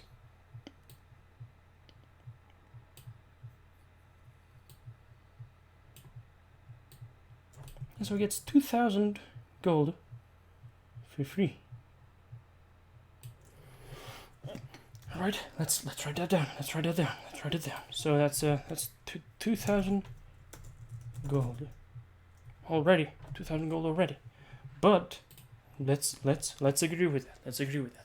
Let's calculate how much he loses gold-wise. Let's go into Infinity Edge. Let's take a look at the Infinity Edge. And we've already made a calculation. So we know a bunch of stuff now. Let's take a look at Infinity Edge. Pop it down here. Infinity Edge. So let's take a look at the stats of the Infinity Edge. It gives a whole lot of attack damage. Like, holy crap, it gives a lot of attack damage. Ah, 2 new, yeah. And let's bap. So 70 AD, meaning that that's 5 times 10, 1,750, and then we add onto that 20 more, 4 times 175 would be 350, 700. So that's 5 times 14, right? 5 times 14 equals 70. So let's be very slow and steady. 5 times 14 equals 70. And then we have 70 times 170. No, actually, no, that's too many. 14 times 175 equals, what did we get to? 1,750. And on top of that, 700. So that's 2,450 for just the AD. Wait, am I stupid? 350, 700, 1,400 for 40 AD, 1,750 for 50 AD, 2,100 for 60. Okay, yeah, I'm doing my math right. So that's that. The AD alone costs 2,450 gold. So how much does Infinity Edge cost? So oh, actually I got the wrong image. No, that's not what I want to see.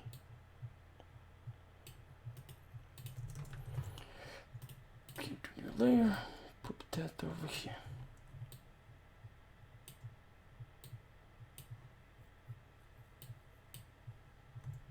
Okay. There we go. So that's okay. That's 950 gold left. For that 950 gold, we get so that's 950 gold left. Then we get Cloak of Agility, 20% critical strike chance. So just the 5 times 4 equals 20.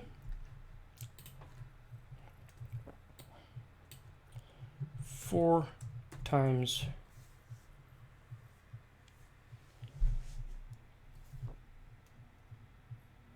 200 equals 800, and that's 800 gold for the critical strike chance.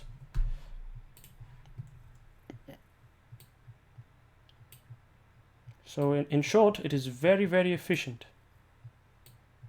IE is quite efficient. because you get a big increase in damage.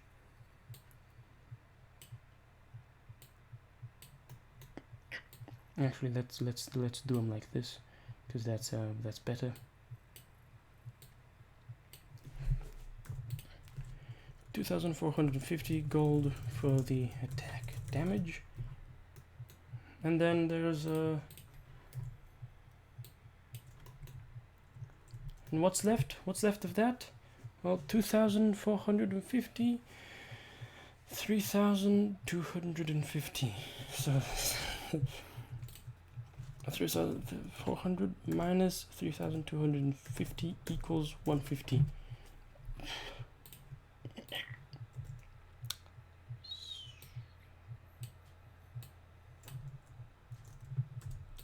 So that's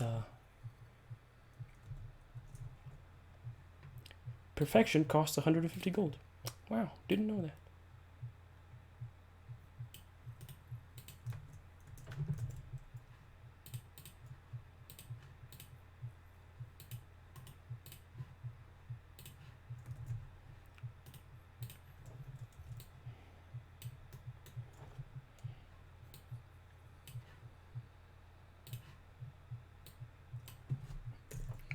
$150 gold.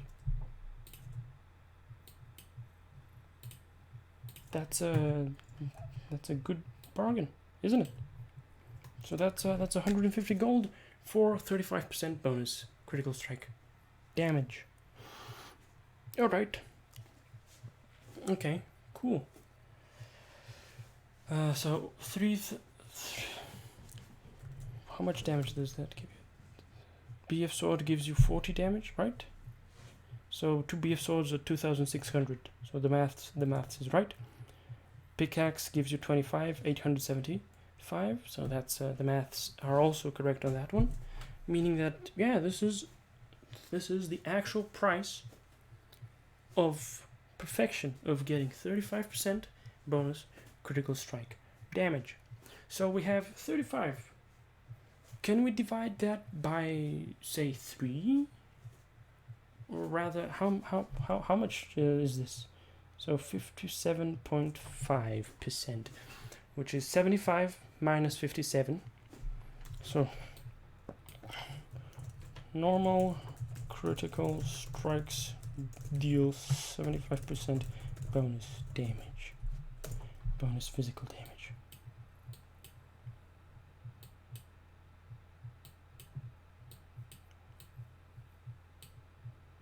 Deal 75% bonus physical damage.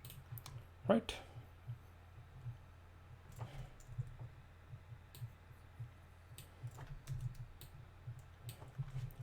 Yasuo's critical strikes deal 57.5% bonus critical bonus damage.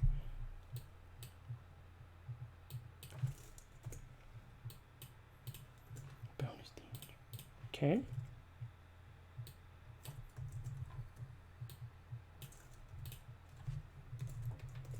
Yasuo's critical strike deal X amount of bonus damage. Ooh, whoa. That's not.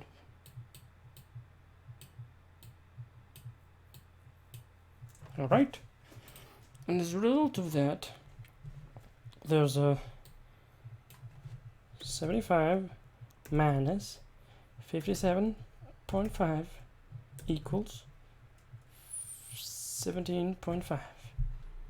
So that's half of 35.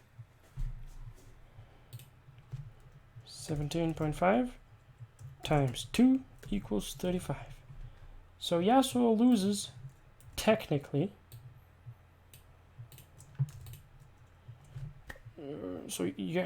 Yasuo loses 75 gold.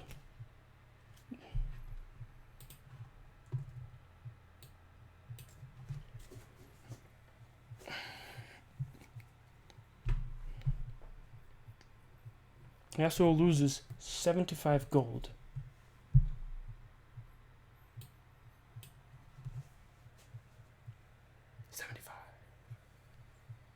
Amazing. But then we need to account for the rest of this. Additionally, every 1% critical strike chance in excess of 100% is converted into 0.4 bonus AD. Well, let's take a look at that. Let's take a look at that. So he converts at a very good rate, frankly. So let's see here.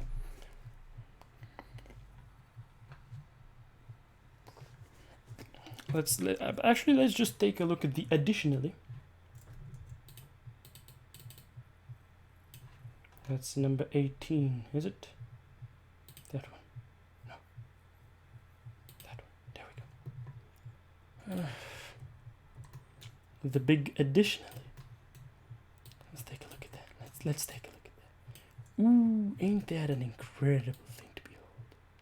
Oh yeah, it definitely is.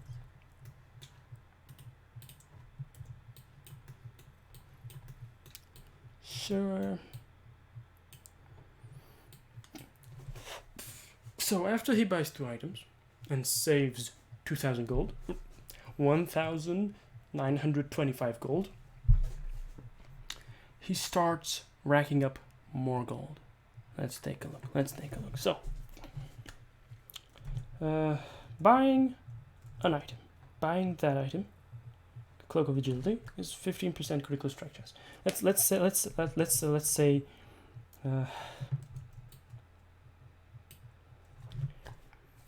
Yasuo buys Bloodthirster.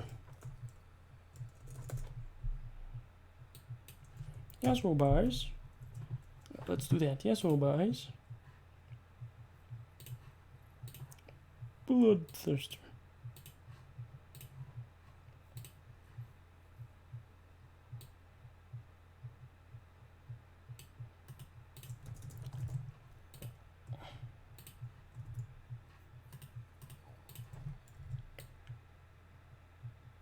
Yasuo buys that item.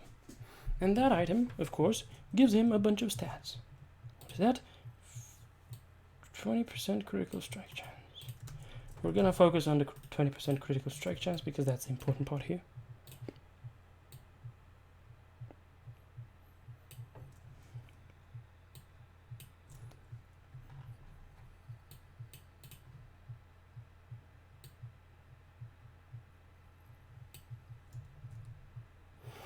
Alright, so let's take a look at that.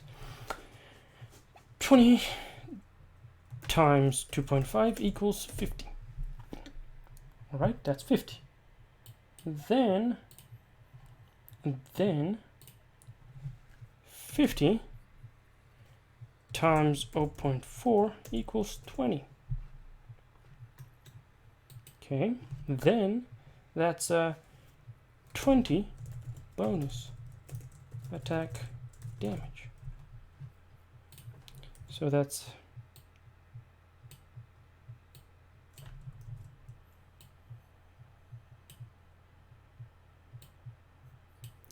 let's add that in here. Plus 20. That's very important to look at. So how much gold is that? How much gold is 20 bonus AD? That's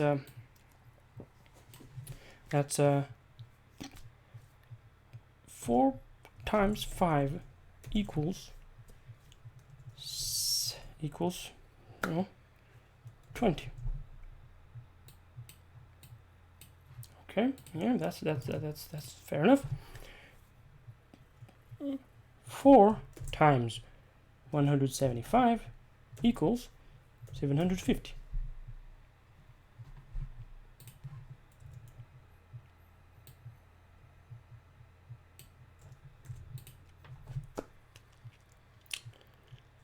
$750 gold off of one item, one crit chance item. So Yasuo has the potential of getting that times 4. Potential for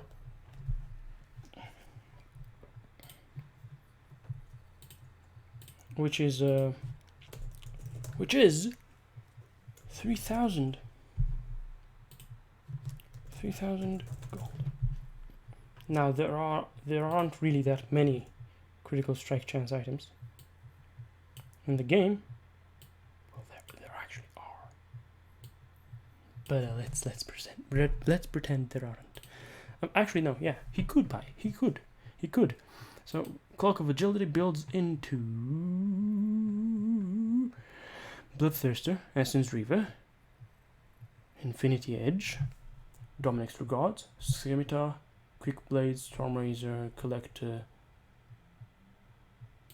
into Zeal, which Zeal builds into Mortal Reminder, Phantom Dancer. Oh yeah, there's plenty of items that can be utilized and turned into damage. So it's pretty fucking fantastic. Pretty fantastic. Okay, cool. So he's already getting that much free gold. How much did we get up to? So that's 4,925 free gold. Wow, and that's half his passive. Let's take a look at his other meme little passive. Duplicate. Alright, let's take that all the way up to the top, because many layers, and drag it down.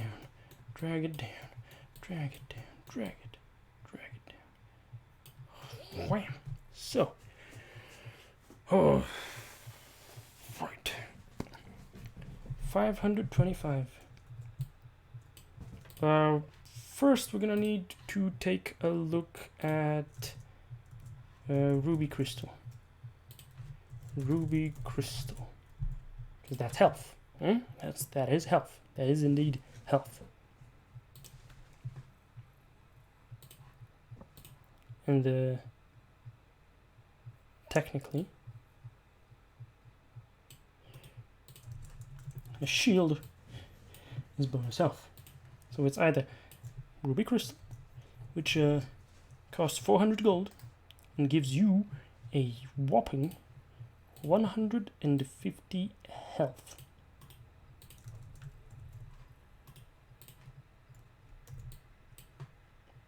Great. Alright. So how do we make that work? It's luckily divisible by 5, which means that we can turn that into something. 37.5, 37.5. No. What am I thinking? So,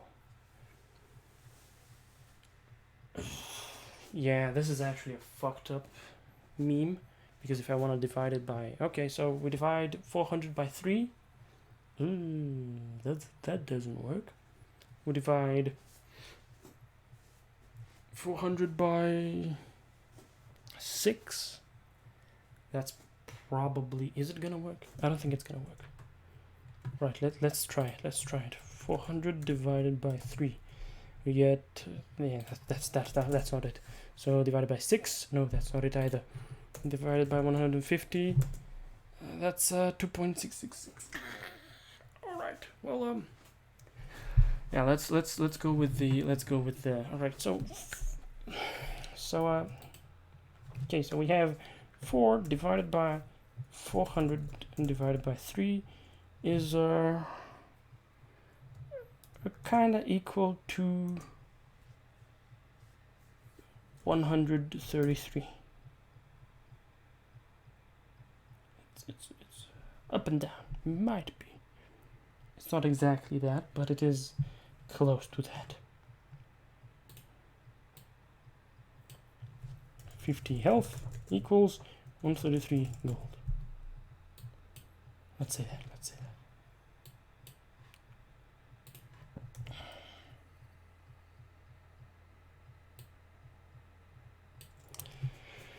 So yeah, so we'll get 525.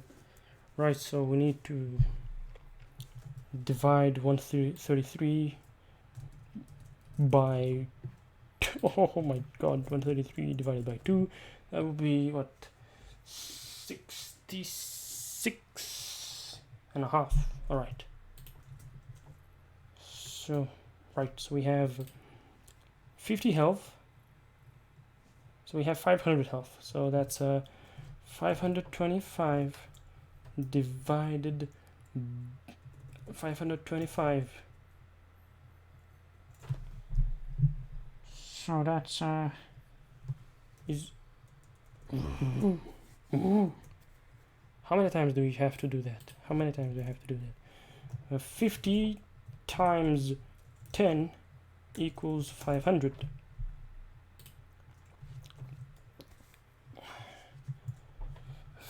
One 33 times 10 equals 133 with an extra 0, and then 25 health equals 65.5, was it? 65.66 actually. My bad. I'm doing big maths. Gold, so that's a total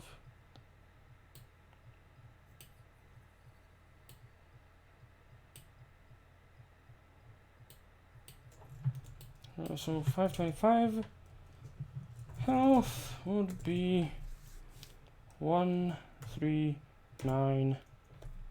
Why are you so short?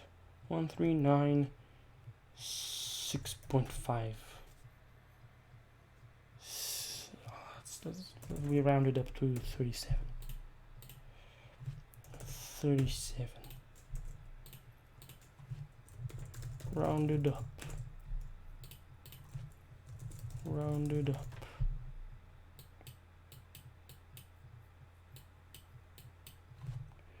Rounded up because we gotta round up. Right, so that's a decent amount of gold. That's a decent amount of gold. But we have even more to consider. We have even more. What? Wait, where are you? Are you the M? Remove yourself. I don't want to look at you. All right. So that's already a lot of gold. That's already a lot of gold. 1397 gold. But then there's more. Because how fast does it regenerate? Let's take a look.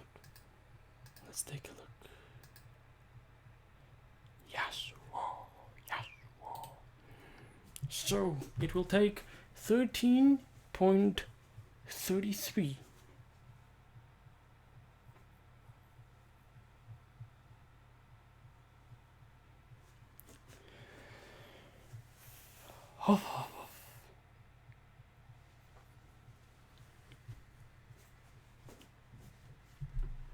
Alright, let's take that into account right over here.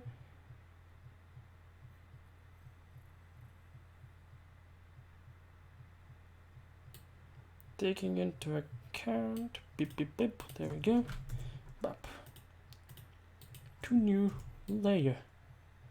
So, bap, there we go, we have that. We're calculating the biggest thing, so we're gonna look at that. Let's add a little bit of text. Rounded it down, 13.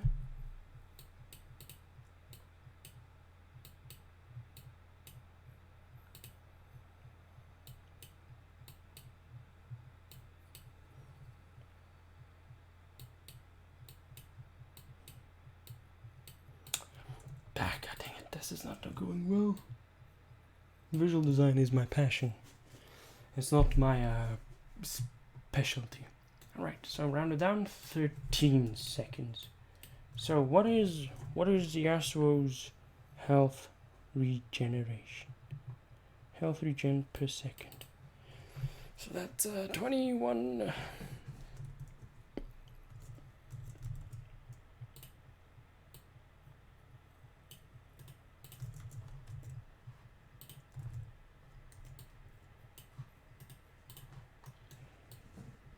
Oh, we ran out of space.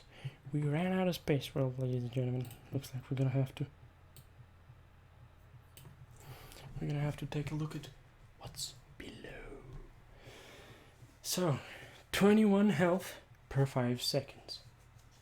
That's slow, considering that he generates 525 health over 13 seconds. This is probably going to be the hardest one to calculate, but I can do it. So we have, like, the fact that Yasuo has this shield, and it comes up, oh, look at that, it's a shield. It's pretty cool, isn't it? So we have, if we treat it like actual health, it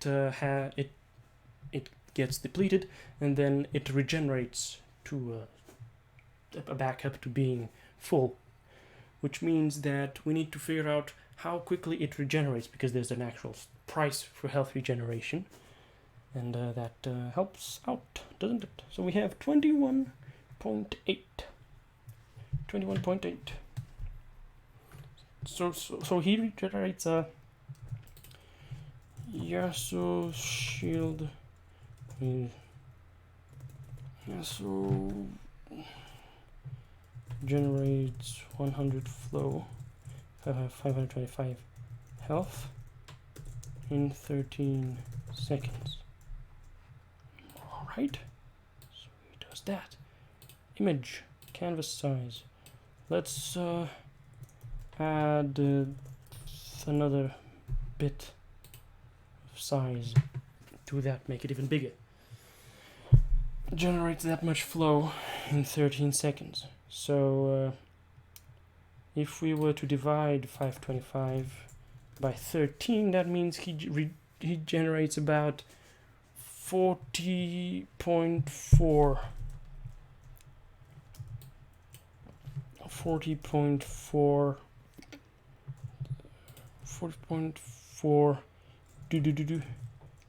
around that per second. So that's a lot. That's a lot. And that would be like what? 5 times 4 is 200, and 2 per 5 seconds. Around 202 per 5 seconds. So let's see how quickly he gets up to that. So his health regen is 21.8. To get that up to 202, well, ladies and gentlemen, we need a lot of beads of regeneration. A lot of beads of regeneration. Let's take a look at this here. Bead of reju. Oh, reju. It's a reju bead. It's not a bead of rejuvenation. It's a rejuvenation bead. All right. So 50% base health regeneration.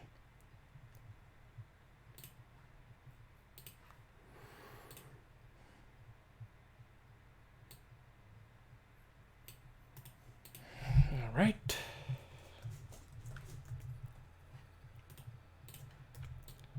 Are you seeing just how much gold this is actually going to become?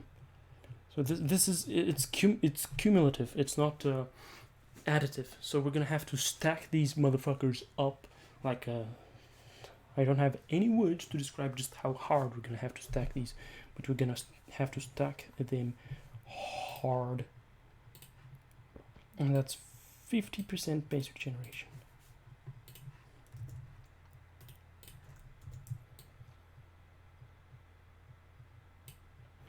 Right, so 50% of 21.8. Let's go around 22. 22 rounded up. I'm gonna have to scale layer to image size. Alright, that's good. Okay, so we have 50% of 22 rounded up is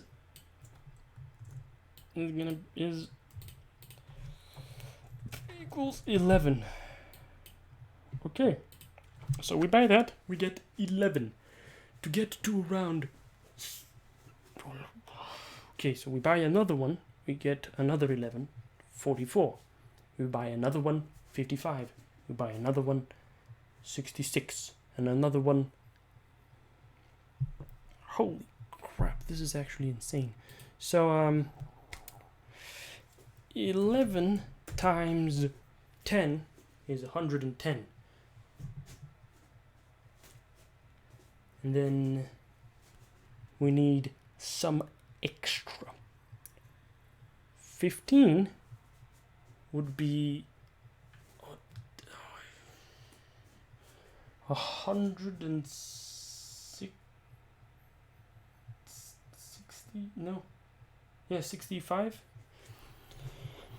100. Let's just, so 160. 15 times 11. Yes, 165. Then it goes into 176. 187. So what, 17? 17 times 11, 87, and then we get 22, and then we almost get to like that, 17. So yeah, 17 equals 87. 11 times 17 equals 87. So we need how many beads? We need 17 times 50%. We need 17 times 150 gold.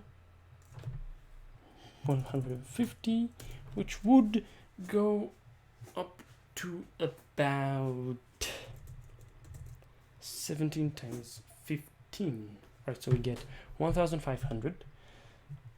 Then we get 5 times 10 and 5, so that's another 500, that's 250. So that's 2,250. And then we add another, like what, 400? No, yeah, well, that's 2,450. No, wait, I'm wrong. It's 550. Okay, 250, and then 2 times 300. There we go. So that's about 250 gold in Reju beads. That much gold worth of regeneration. Okay, that's a lot of health. That's a lot of gold that he's getting. So, that's an insane amount of gold, actually. I thought it was going to be a lot, but then the more I look at it, the more insane the amount of extra stats Yasuo gets on top of Sivir. It's just what the fuck? Who? How? What the fuck? It's absolutely bonkers. Right. Or we could treat it as an actual shield. So which item gives a shield? So is it Kindle Gem?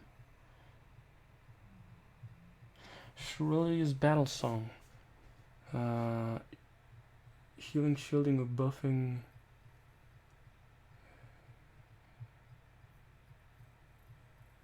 Okay. Alright, Shirley's Battle Song seems pretty nice. Locket of the Iron Solar. That one gives a shield. So, oof, that will give so many stats. I'm gonna have to calculate that shit. Ooh.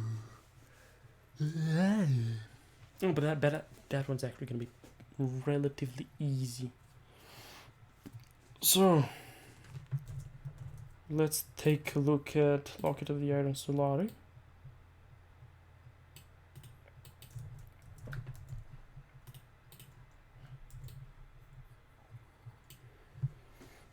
So that's 2,500 gold.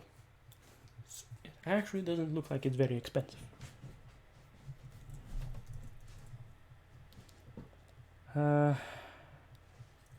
Alright. Kindle Gem gives you 200 gold and 10 ability haste. Aegis of the Legion gives you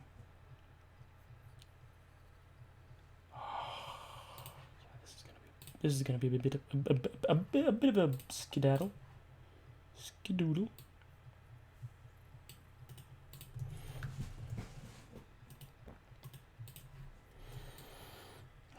Kindle Gem. Alright, let's open up Kindle Gem in another tab, and then Ages of the Legion as well. Alright. Let's take a look at Ages. Ages, let's put it over here. Oh, yikes. Let's make it pretty. Let's make it pretty. I might be bitching about a video game that kids play, mostly. But not really. But I at least want my bitching to look presentable. Alright. And then we take a look at No Magic Mantle. How much it costs.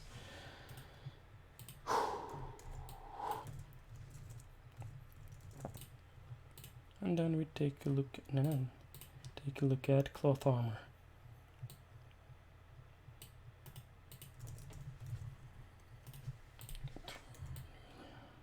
There we go. So Kindle Gem costs 400 gold. So out of that 400 gold,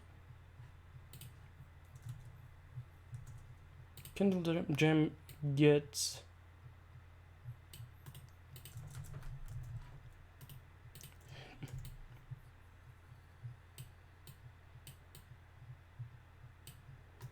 so that's how much was 150 health? 133 gold. So that's 133 gold for 133 gold. That's yeah, so we have 400 gold, 400 gold for 150 health, 533 gold for 200 health.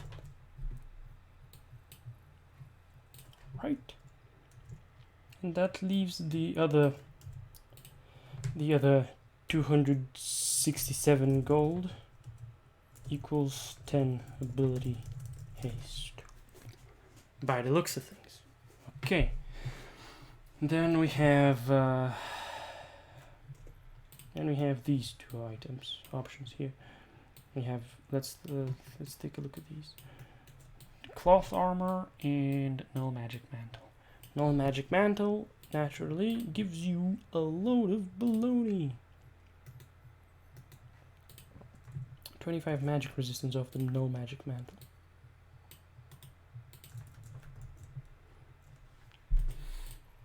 Which is actually pretty good by the looks of things.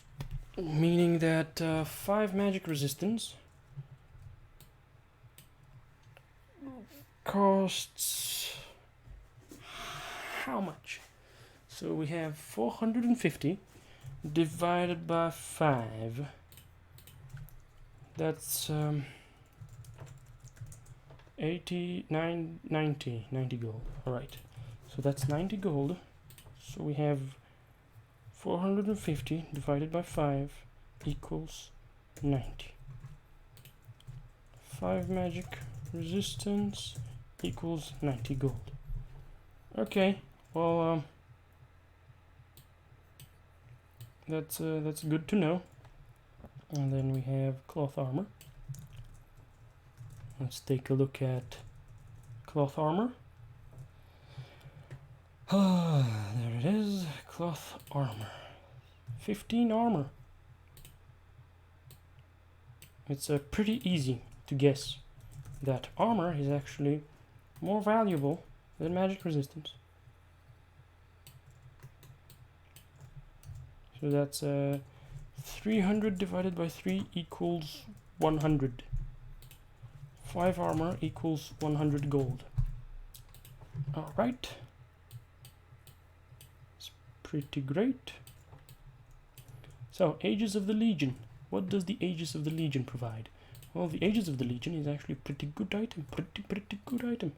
It gives you 10 ability haste, 30 armor, 30 magic resistance. So that's 300 and then 600 armor. So we have 30 divided by 6 equals 5. So we have 6 times 100 equals 600. 600 gold for armor. Alright.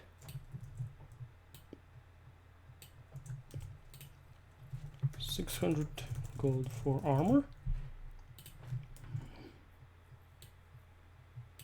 We have 30 magic resistance, which would be 30 divided by 6 equals 5. Naturally. And then 5 times 90 equals, no, 6 times 90 equals 600, but minus 60. So that would be 540. 540 gold for magic resistance. Oh, no. Wrong button. Wrong thing. Okay.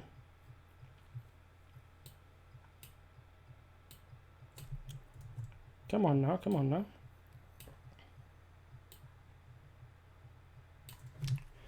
And then what's left? So that's 1,140. 1,140. So that's what, 90 and 390 on top. 390 on top. So 390. 750 minus 390 equals 360. So that's how much 10 ability haste costs. So 360 equals 10 ability haste equals 360 gold. We have conflicting data. So the ability haste is cheaper when you obtain it through a Kindle trap. So there's two of those. That's like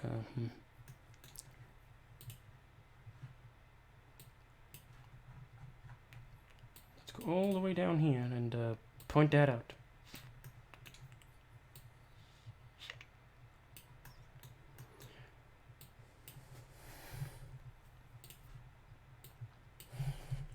Weird.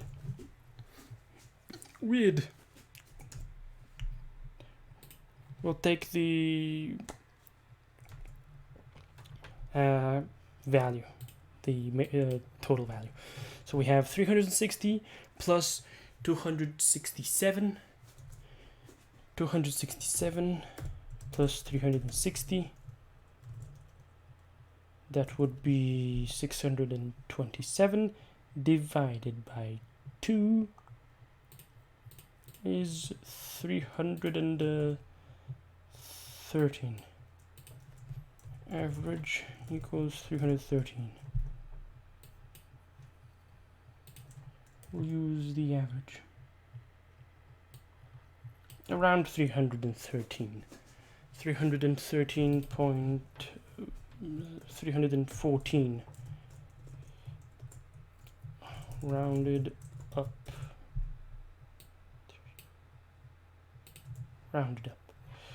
Alright, so the Ages of the Legion, a Locket of the Iron Solari. That's number 33. Okay, duplicate layer. Going all the way up. Right. Let's move you down. So, Locket of the Iron Solari.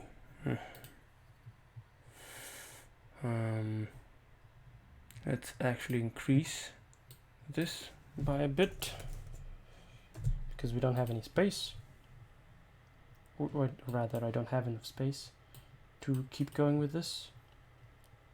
Layer to image size, there we go.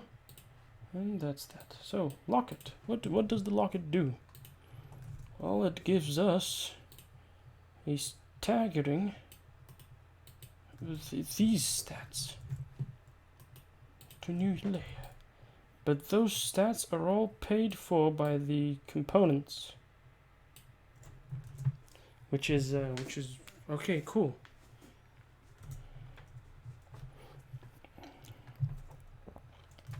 Right? Yes. Text. Paid for by components. Paid for by components. So we have 2,300. 2,300. So we have 200 gold. That being the rest of the item, the active and the passive. But we're just gonna go with the active.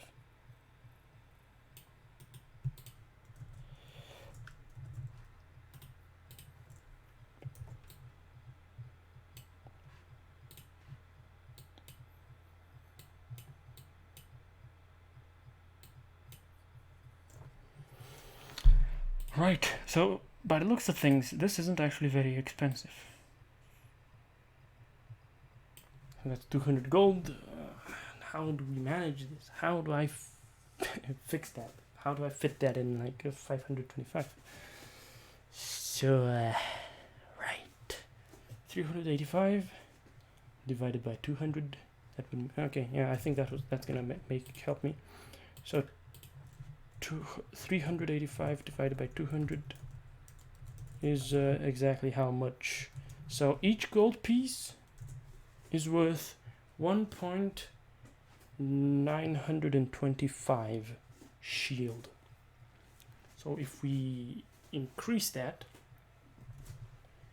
to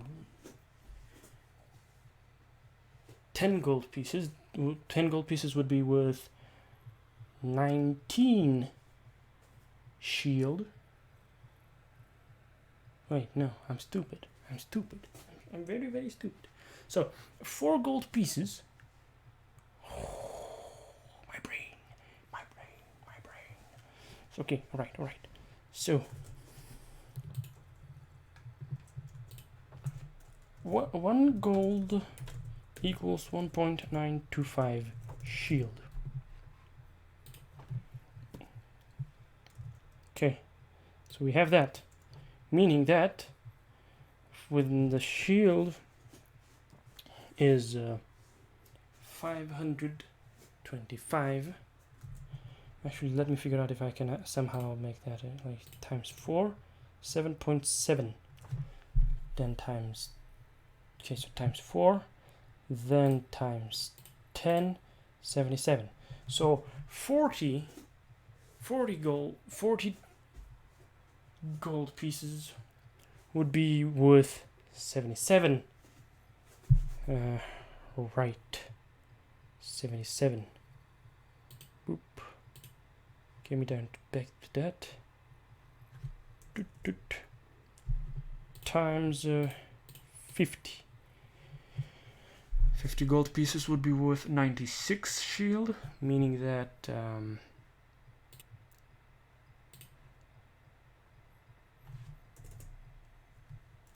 200 gold pieces would be worth 385. Right.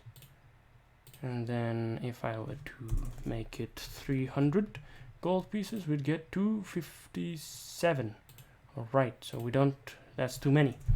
275 maybe? 529. Alright, so that would be 270, I think would be the best bet. No, that's too few. Alright, meaning that we got to fit somewhere in between 270 and 275. Let's see, 273. That's, oh, yep, that's absolutely perfect. So 273 gold. 525 shield equals 273 gold.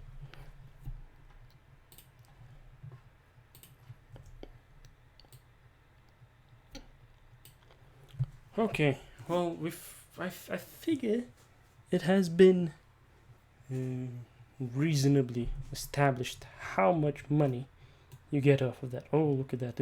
We're slowly we're moving into Siver's realm, but it's whatever.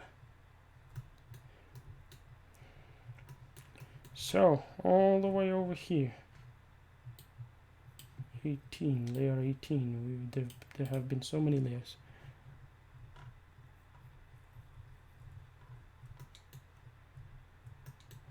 Okay, so this thing, this rancid fucking thing, is worth a lot of money.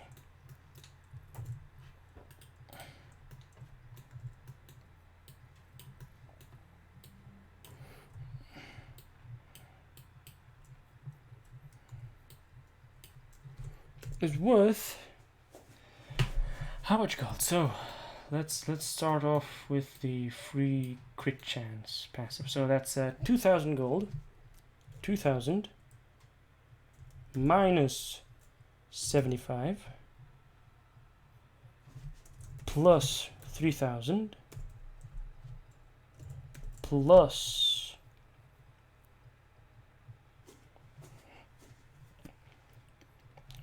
1,397 plus 2,550, or the same, but no, that's 2,000, or is equal to 2,000 minus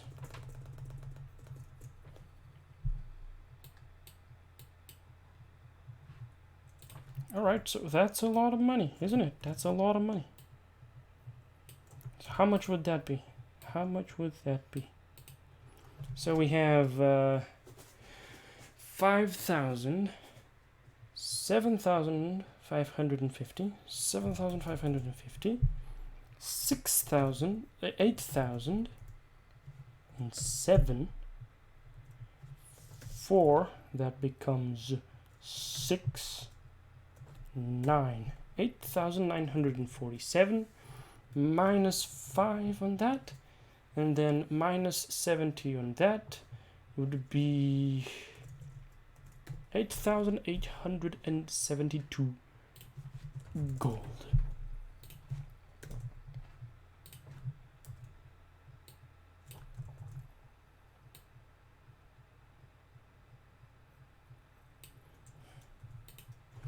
Or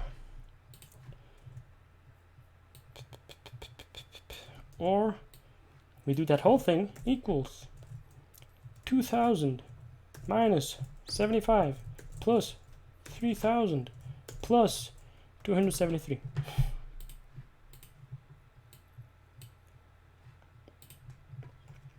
Which would be a staggering 4,000. Nah, actually more than that.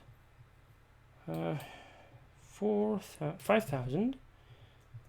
5,273, and then we lose 75 of that. This becomes an 8, this becomes a 6, but then we subtract 70 from that, so it becomes a 9, and that becomes a 1. That's gold, and that's equal.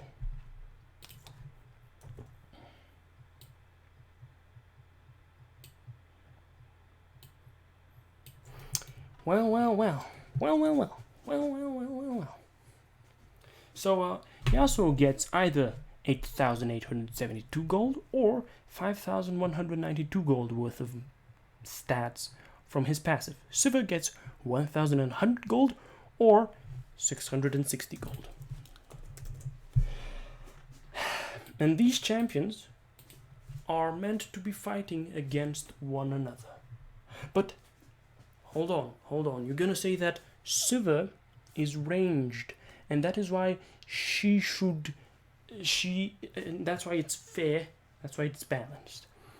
Well, we are only judging their passives. We're only judging their passives. Because, naturally, if Sivir walks into Yasuo, if Sivir tries to fight Yasuo, Yasuo just uses his wind wall.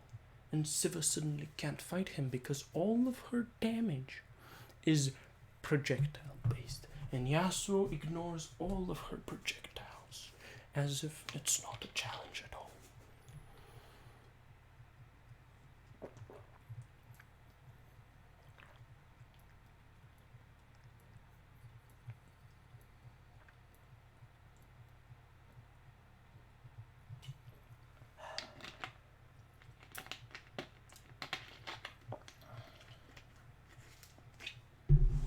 You heard it right, ladies and gentlemen. You heard it very, very right. So the discrepancy here is insane. It's insane. But okay, let's entertain the idea that range has something to do with it. Let's put in range as value. So, rapid fire cannon. Rapid fire cannon. So it increases range by 35%.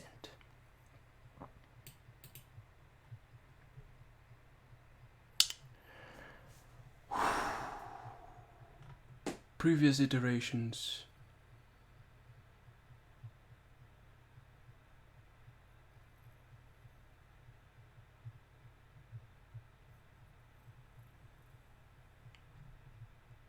What are previous iterations? Fuck.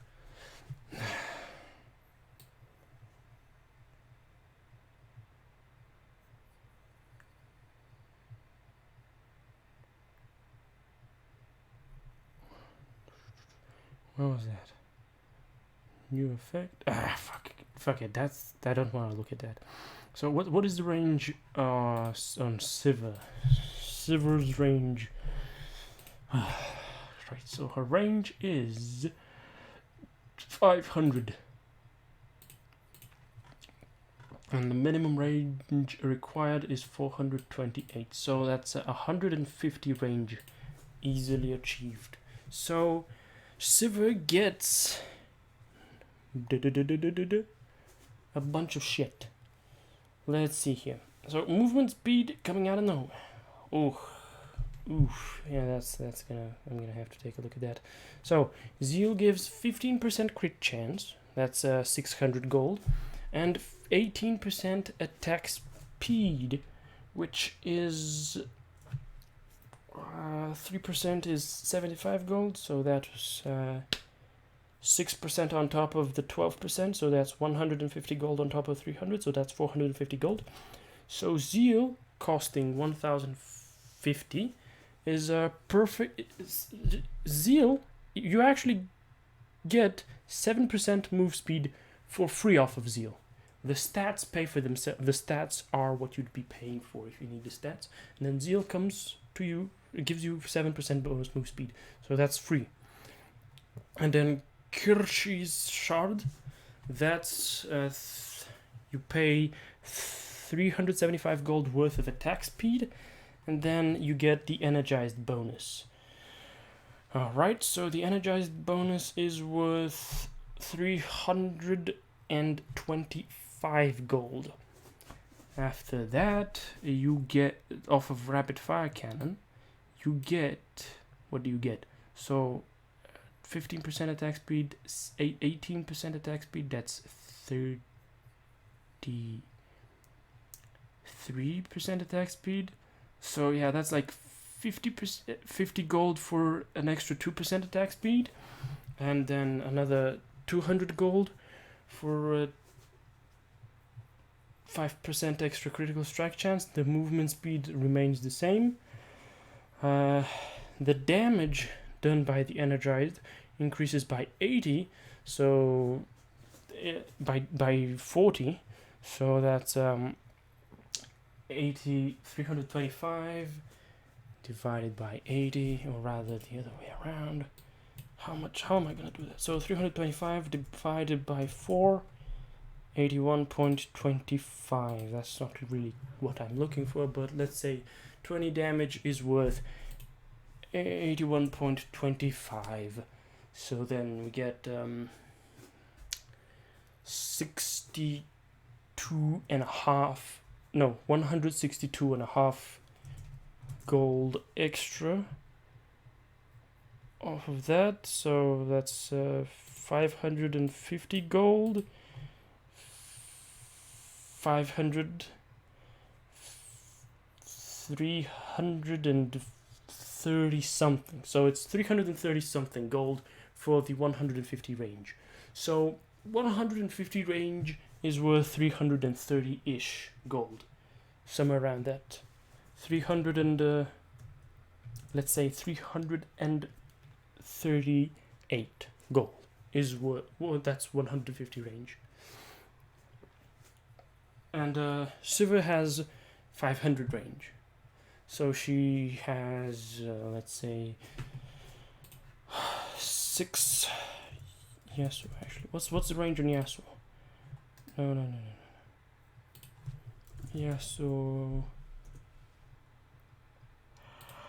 Yasuo's attack range is 175. So Siva has 600 gold, 676 gold, or maybe 750 gold worth of extra range on top of Yasuo.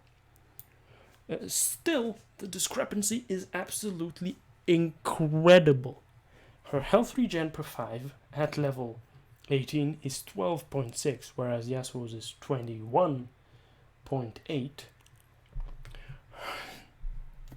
She has mana, which Yasuo doesn't have. Let's actually not consider that. So yeah, this is why League of Legends is broken. So we have Yasuo's thing. 8th. So let's actually redo that. Let's actually do that one more time. Let's do that one more time. Actually, I want to do something really quickly. Boop. No. Boop. No.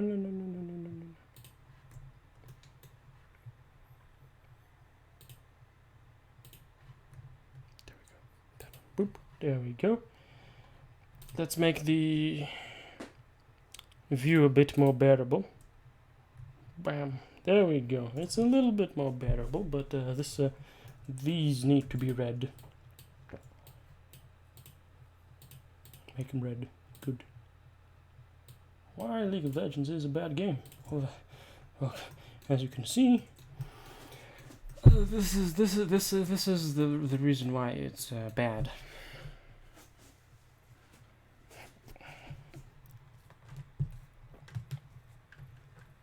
This is why it's bad. Yes, some champions have passives that give them one thing, which is worth very little gold, stat-wise.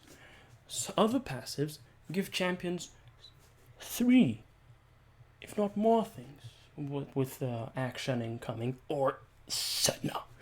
Holy fucking shit, Senna is insane. She gets infinite gold. It's actually fucking ridiculous. But let's try to avoid that. So, in short, Siva gets that much gold off of her. And, Yasuo gets, more gold. A lot more gold. Yeah, Yasuo gets a lot more gold off of his shit than Siva. Bap, and then we have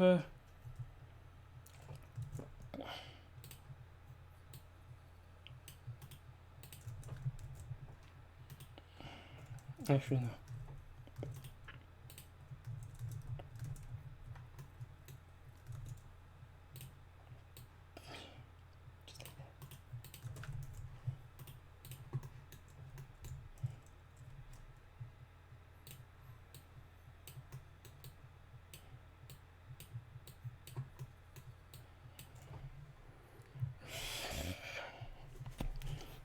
Comparatively.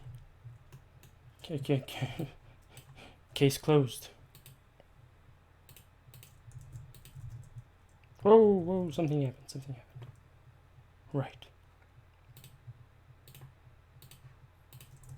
Case closed.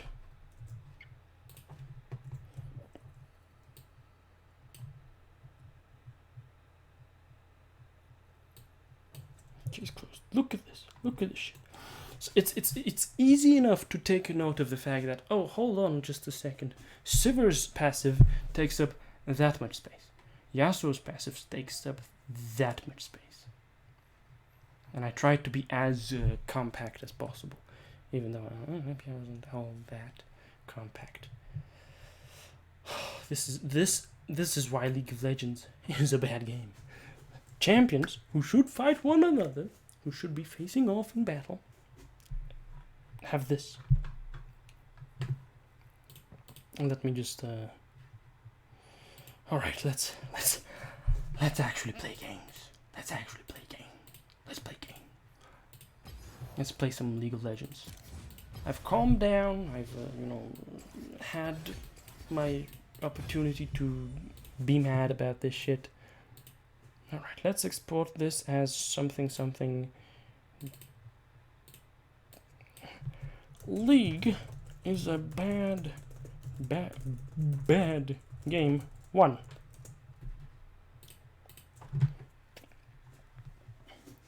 And no one will ever disagree with me because Sivir is horrendously unfun and weak.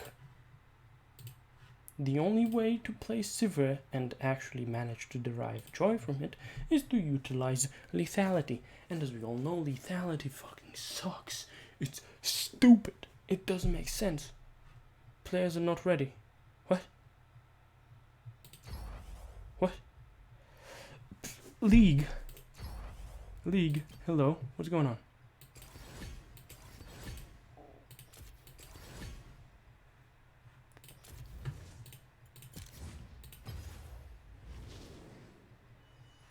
Okay, I can actually play teamfight tactics, but I don't want to play teamfight tactics. There we go.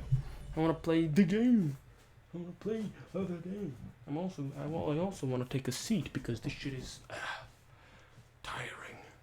Standing up and leading a lecture on why League of Legends is badly designed and the value that is being given to items is just absolutely insane.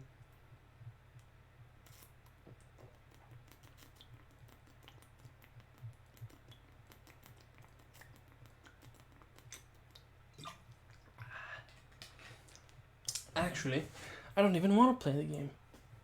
It feels that horrible. And on top of that, I can't play the game. so, Riot Games, ladies and gentlemen, Riot Games. I explained why League of Legends is a bad game. I showed you why it is a bad game. And, yeah, I think I'm gonna be saying goodbye due to the fact that, holy fucking shit, it's so hot. I'm going to die from heat stroke. This shitty fucking weather. Global warming is not a joke, ladies and gentlemen. Global warming is a real thing. Look at how shiny my face is. I'm wet with sweat. Holy shit. In any case, I might stream tomorrow. Who knows? We'll see. Until then, farewell.